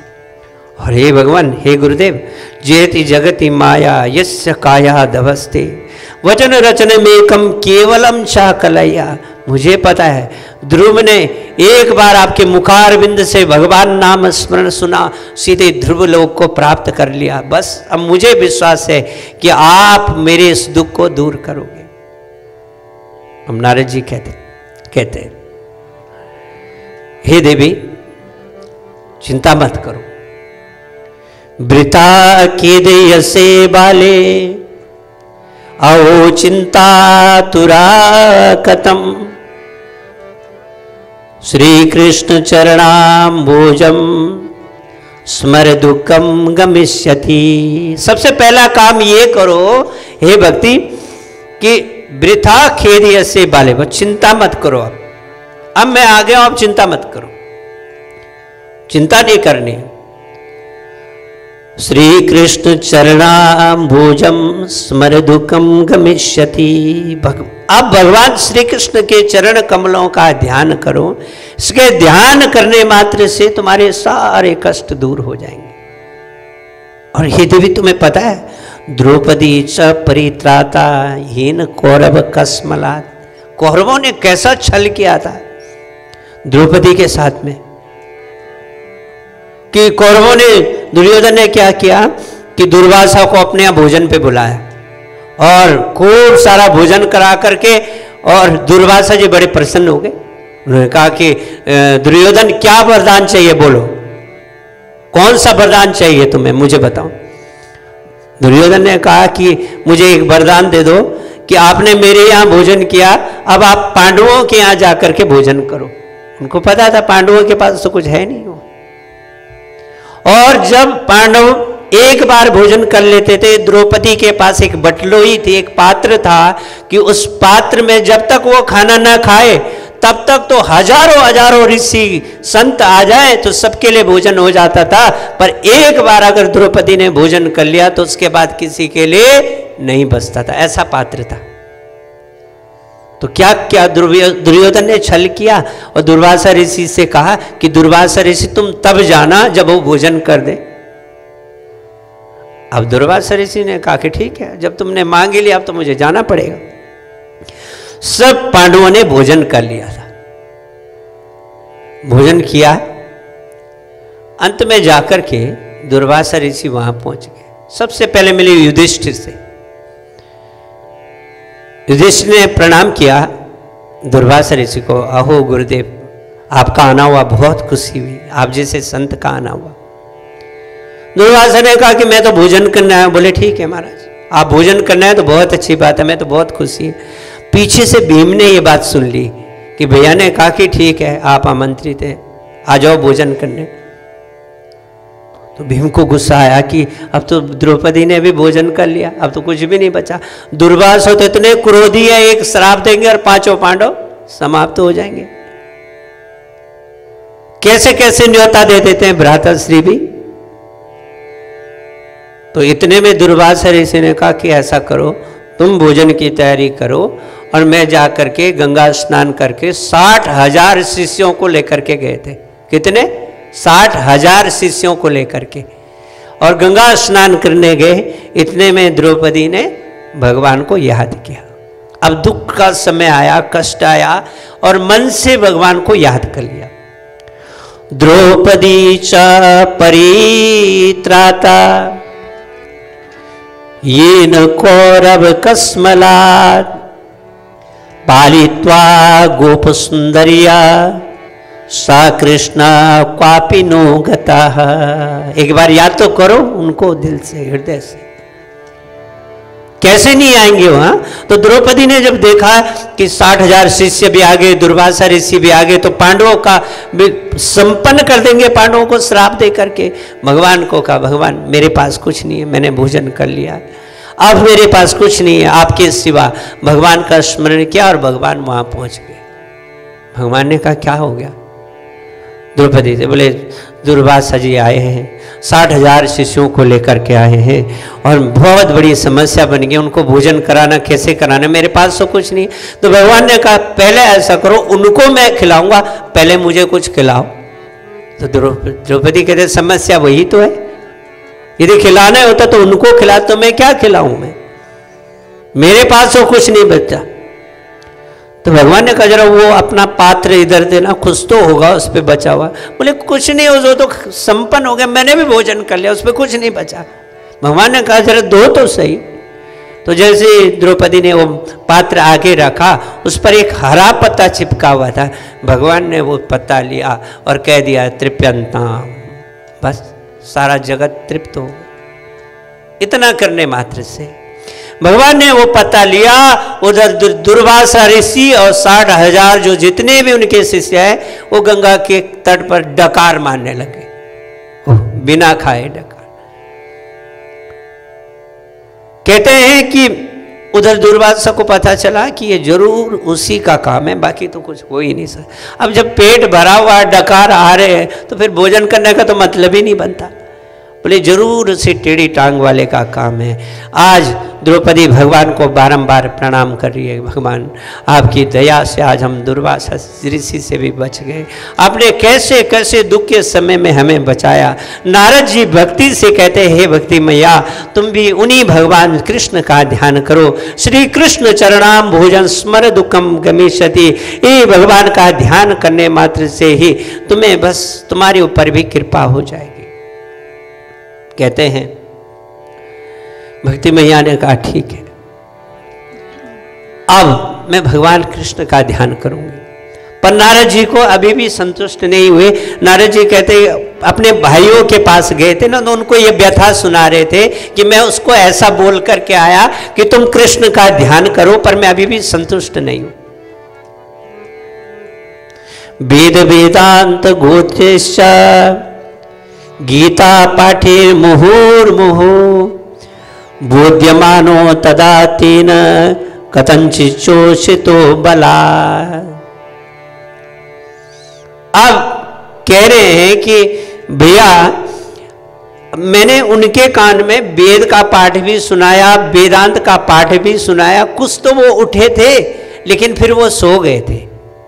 मैंने उनको बहुत जगाने की कोशिश करी, उनके बेटों को, भक्ति महारानी के बेटों को जगाने की कोशिश करी। वेद भी सुनाया, वेदांत भी सुना, बहुत सारा सुना है, पर वो थोड़े बलात् उठे तो, पर वो फिर सो गए, फिर अचेत अवस्था में चले गए। तो हे गुरुदेव उनको उठाने का कोई उपाय हो तो वो बतलाइए। जब सनक सनंदन सनातन सनत कुमार ने ये सुना, बोले सुनो हे नारद जी, अब चिंता मत करो। एक पाठ है और श्रवण करने योग्य एक चीज है। सत्कर्म सूचको नूनम ज्ञान यज्ञ स्मृतो बुधे श्रीमद्भागवत लाप सतुगीता सुखादि भी। सत्कर्म करो नारद जी। तो नारद जी ने कहा सत्कर्म करो, तो वो वेद का पाठ, वो वेदांत का पाठ, वो सत्कर्म नहीं था क्या? वो क्या था? वो भी तो सत्कर्म है। बोले ज्ञान यज्ञ सत्कर्म सूचको नूनम ज्ञान यज्ञ, ज्ञान यज्ञ करो। तो उन्होंने पूछा कि भैया कि सत्कर्म क्या है? ये सत्कर्म किसको बोलते हैं? कौन सा सत्कर्म है कि जिससे मैं उनको जगा सकूं? गीता से नहीं उठे, वेद पाठ से नहीं उठे। वेद वेदांत गोशेष गीता पाठेर मुहुर मुहु, एक बार नहीं बार बार सुना है मैंने। फिर चारों भैया कहते कि नारद जी श्रीमद् भागवतम, बोले श्रीमद् भागवत महापुराण की ये ज्ञान यज्ञ है, इसको सुनाओ। इसको सुनाने मात्र से अपने आप जग जाएगा। तो फिर उन्होंने कहा कि उसमें वेद में और गीता में और श्रीमद् भागवत जी में अंतर क्या है वो बतलाइए, तब तो मैं मानूं। वेदोपनिषदाम सारा जाता भागवती कथा अत्युत्तमा ततो भाति पृथक भूता फलाकृति। फिर उन्होंने ढंग से समझाया। नारद जी देखो, जो श्रीमद् भागवत जी है ना, वो वेदों का और उपनिषदों का सार है, उसका रस है। और रस का स्वाद तुम्हें पता ही है नारद जी, रस का स्वाद कुछ अलग ही होता है। जैसे एक वृक्ष है और वृक्ष से निकली हुई शाखाएं हैं, उसमें पत्ते भी हैं, उसमें फूल भी आते हैं, लेकिन जो फल है उसका स्वाद बिल्कुल अलग है। अब कोई ये कहे कि जो फल है इसका स्वाद इतना मीठा है तो मैं ऐसा करता हूं क्यों ना इस पेड़ को ही खा लूं, पर नहीं, पेड़ का स्वाद अलग है, जिस पेड़ से वो फल निकला है उस फल का स्वाद अलग है। पृथक भूता फलाकृति, जिस प्रकार वो फल का जो स्वाद है वो अलग है, जो उस वृक्ष का जो सार है वो फल है, इसी प्रकार वेद और वेदांत का, उपनिषदों का जो सार है वो श्रीमद् भागवत जी है। आमूलाग्रम रसस्तिष्ठन्नास्ते वा साध्यते यथा सबूया संपृथक भूता फले विश्व मनोहरा। अब गन्ने से बनती चीनी, शक्कर, अब गन्ने का स्वाद अलग है और शक्कर का स्वाद अलग है, क्योंकि उसका सार निकल गया। अब दूध है और घी है, उसी दूध से घी बनता है, लेकिन घी का स्वाद अलग है, और जो सार बन करके निकला घी है उसका स्वाद अलग है। तो समझाया कि हे नारद जी, जो वेदों का, उपनिषदों का जो सार है वही जो है श्रीमद् भागवत जी है। इसलिए भाग्योदयेन बहुजन्म समर्जितेन, कि हे नारद जी, जब जन्म जन्मांतर के पुण्य उदय हो जाते हैं तब जाकर के श्रीमद् भागवत जी कथा सुनने को प्राप्त होती है। शृणु नारद वक्ष्यामि बिन्रिमाय विवेकिने गंगा द्वार मुपे आया तटम, गंगा द्वार समीपे तो तटमानंद नामकम। नारद जी, गंगा के द्वार पर उनको बुलाओ और उनको बुला करके श्रीमद् भागवत जी का श्रवण करते हैं। अब गंगा द्वार कहते हरिद्वार, बीच में हिमालय से भी सारे ऋषि मुनि आ गए और इधर से भी सारे ऋषि मुनि वहां चले जाते। तो नारद जी को कहा कि भक्ति ज्ञान वैराग्य को तुम ऐसा करो कि तुम गंगा द्वार समीपे तो तट आनंद, आनंद नाम के तट पर उनको बुलाओ, वहीं पर उनको श्रीमद् भागवत जी का श्रवण कराते हैं, ताकि ज्ञान भी जग जाए और वैराग्य भी जग जाए। अब ये बात जब सबको पता चली, इसमें बड़े बड़े ऋषि मुनि गण गए। भृगु वशिष्ठ वनिश्च गौतमो मेधातिथिर्देवल देवरातो सर्वेप्यमे मुनिगणा स पुत्र शिष्या स्वस्ति वीरायुरति प्रणयेन युक्ता। योगेश्वर जी गए, व्यास जी गए हैं, जिन्होंने भागवत लिखी है वो भी पहुंचे, पाराशर जी उनके पिताश्री पहुंचे। सर्वेप्यमे मुनिगणा, सारे ऋषि मुनिगण उस पावन क्षेत्र में पहुंचे हैं।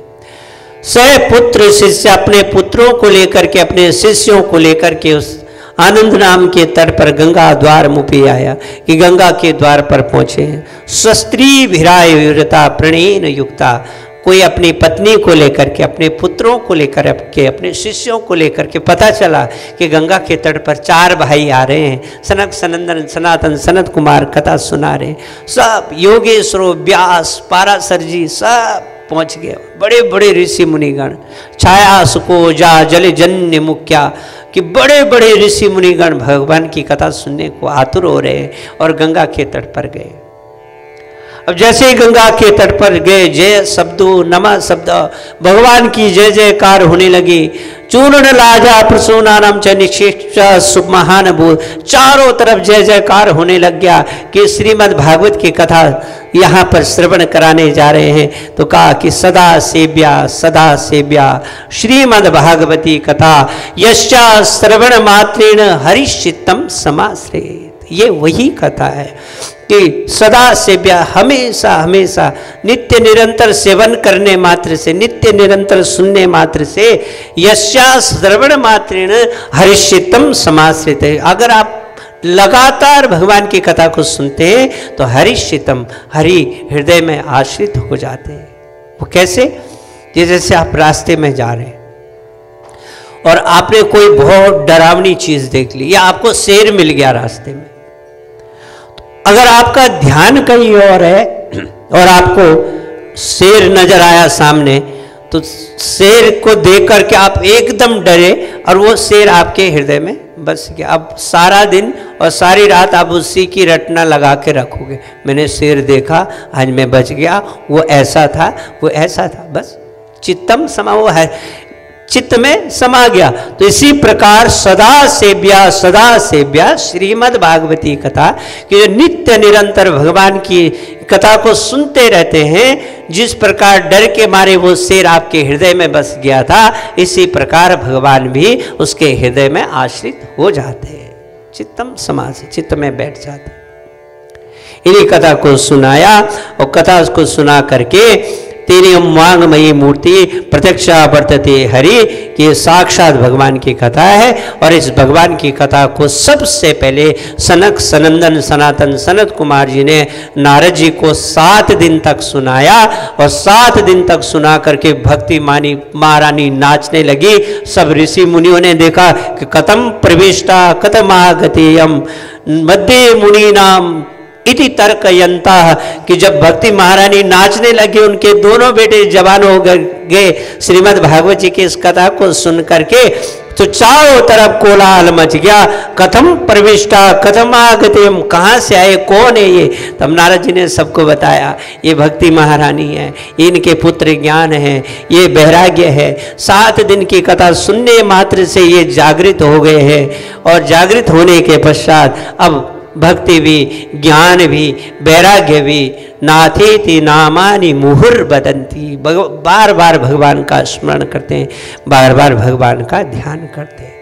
नारद जी ने कहा कि कौन कौन इसको सुन सकता है, किस किस को इसको सुनने का अधिकार है, कौन कौन इस कथा को सुनते हैं। पर ये मानवा पाप कृतस्व सर्वदा, जो जिसने जीवन में पापी पाप किए हैं, सदा दुराचार रता विमार्गा, जो विमार्ग पर चला हो, दुराचारी हो, अत्याचारी हो, पापाचारी हो, क्रोधाग्नि दग्धा कुटिल कामिना, क्रोध की अग्नि में जो सदैव दग्ध रहता हो, कुटिल हो, कामी हो, बस एक बार 7 दिन की कथा ध्यान से सुन ले, भगवान का आश्रित होकर के और भगवान का आश्रय लेकर के भगवान की इस कथा का श्रवण करे, तो कहते उस पाप से छुटकारा पा लेता है और भगवान की शरणागति प्राप्त कर लेता है।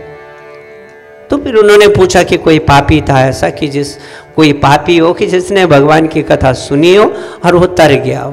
तो सबसे पहले यहाँ पर कथा आती है आत्मदेव जी की, और आत्मदेव के पुत्र वे धुंधकारी, और यही धुंधकारी ने बहुत पाप किए, जीवन में बहुत पाप किए, और बहुत पाप करने पर जब इसकी मृत्यु हुई तो महान प्रेत बना।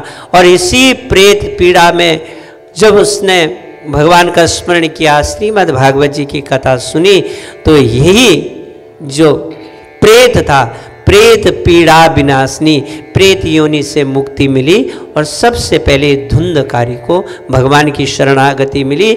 भगवान के दूत आए थे और भगवान के दूत धुंधकारी को अपने विमान पर लेकर के गए थे। तो सबसे पहला प्रेत धुंधकारी था कि जिसने 7 दिन तक कथा सुनी और कथा सुन करके भगवान की शरणागति प्राप्त कर ली। तो इसकी कथा का श्रवण हम कल करेंगे, आत्मदेव धुंधकारी, और इसके पश्चात श्रीमद् भागवत जी का प्रारंभ और भीष्म स्तुति, कुंती स्तुति, परीक्षित जन्म, सुखदेव जी के जन्म की कथा कलाप और सृष्टि वर्णन कलाप समय से आएंगे, समय से इस कथा को प्रारंभ करेंगे और सब मिल करके भगवान की दिव्य लीलाओं का आनंद लेंगे। जय श्री कृष्णा, जय श्री राधे। और उस दिव्य आत्मा के लिए प्रार्थना करेंगे कि उस दिव्य आत्मा को भगवान की शरणागति प्राप्त हो। जय श्री कृष्णा, जय श्री राधे।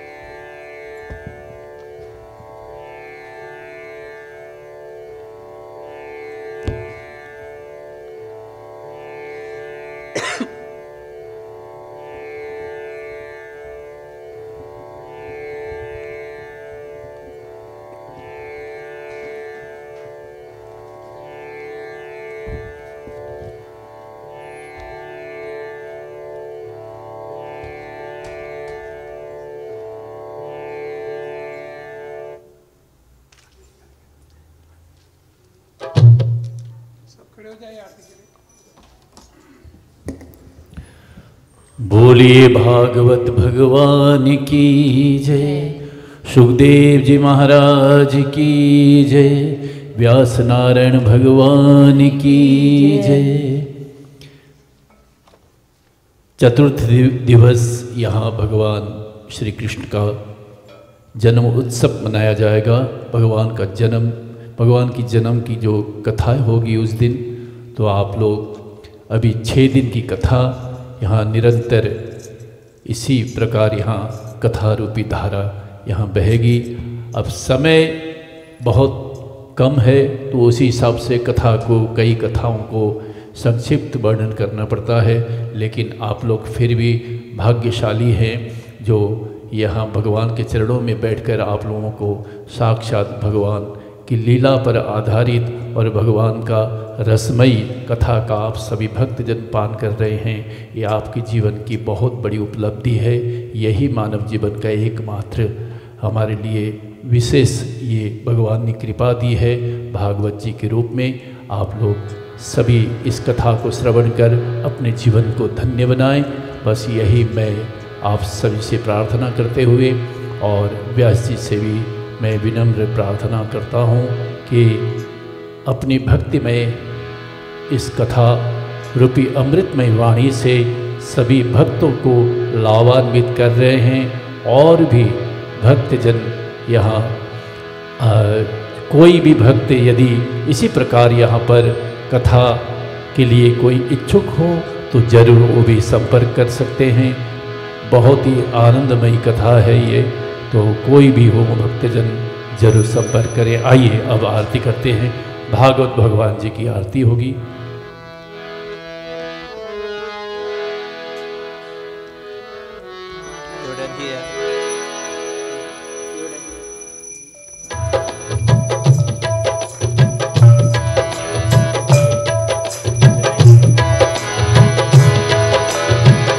आरती अति पावन पुराण की, धर्म भक्ति विज्ञान ध्यान की। आरती अति पावन पुराण की, धर्म भक्ति विज्ञान ध्यान की। महापुराण भागवत निर्मल, सुख मुख विगलित निगम कल्प फल। महापुराण भागवत निर्मल, सुख मुख विगलित निगम कल्प फल। परमानंद सुधार समय कल, परमानंद सुधार समय कल। लीला रति रस रस निधान की। आरती अति पावन पुराण की। आरती अति पावन पुराण की। धर्म भक्ति विज्ञान ध्यान की। कलिमल मथनी त्रिताप निवारिणी, जन्म मृत्युमय भव भयहारिणी। कलिमल मथनी त्रिताप निवारिणी, जन्म मृत्युमय भव भयहारिणी।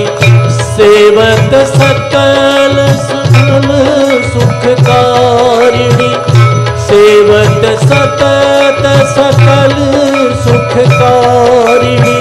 सुमहौषधि हरि चरित गान की। आरती अति पावन पुराण की। आरती अति पावन पुराण की। धर्म भक्ति विज्ञान खान की। विषय विलास विमोह विनाशिनी, विमल विराग विवेक विकासिनी। विषय विलास विमोह विनाशिनी विमल विराग विवेक विकासिनी भगवत तत्व रहस्य प्रकाशिनी भगवत तत्व रहस्य प्रकाशिनी परम ज्योति परमात्म ज्ञानी की आरती अति पावन पुराण की आरती अति पावन पुराण की धर्म भक्ति विज्ञान ध्यान की परमहंस मुनि मन उल्लासिनी रसिकरी दय रस रास विलासिनी परमहंस मुनि मन उल्लासिनी रसिकरी दय रस रास विलासिनी मुक्ति मुक्ति रति प्रेम सुधा भक्ति मुक्ति रति प्रेम सुदासिनी भक्ति मुक्ति रति प्रेम सुदासिनी कथा अचिंतन प्रिय सुजान की आरती अति पावन पुराण की आरती अति पावन पुराण की धर्म भक्ति विज्ञान खान की धर्म भक्ति विज्ञान खान की धर्म भक्ति विज्ञान खान की त्वमेव माता च पिता त्वमेव त्वमेव बन्धुश्च सखा त्वमेव त्वमेव विद्या द्रविणं त्वमेव त्वमेव सर्वं मम देव देव कर्पूरगौरं करुणावतारं संसारसारं भुजगेन्द्रहारं सदा वसन्तं हृदयारविन्दे भवं भवानी सहितं नमामि यं प्रव्रजन्तमनुपेतमपेतकृत्यं द्वैपायनो विरह कातर आजुहाव पुत्रेति तन्मयतया तरवोऽभिनेदु स्तं सर्वभूतहृदयं मुनिमानतोऽस्मि सर्वमङ्गलमङ्गल्ये शिवे सर्वार्थसाधिके शरण्ये त्र्यंबके गौरी नारायणी नमोस्तुते गुरुर्ब्रह्मा गुरुर्विष्णु गुरुर्देवो महेश्वरः गुरुर्साक्षात् परः ब्रह्म तस्मै श्री गुरवे नमः।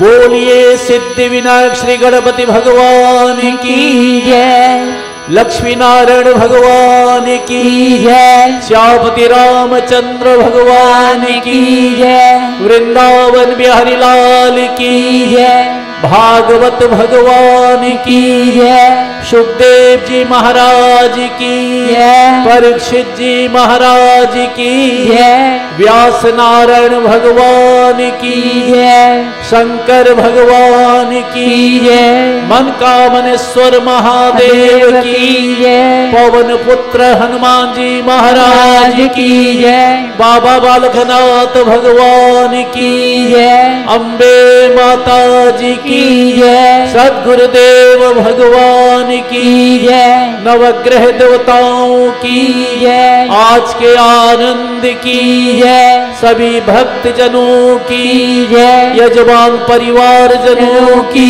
जय धर्म की जय हो अधर्म का नाश हो प्राणियों में सद्भावना हो विश्व का कल्याण हो गौ माता की सेवा हो भारत माता की जय हो सत्य सनातन धर्म की जय हो। ओम नमः पार्वती पदे हर हर महादेव शंभो जय जय श्री राधे श्याम। माई मेरी सच्चिया जोता वाली माता दी त्वरी सदा ही जय। जय काराय शेरा वाली दीदा बोल साचे दरबार की जय। सभी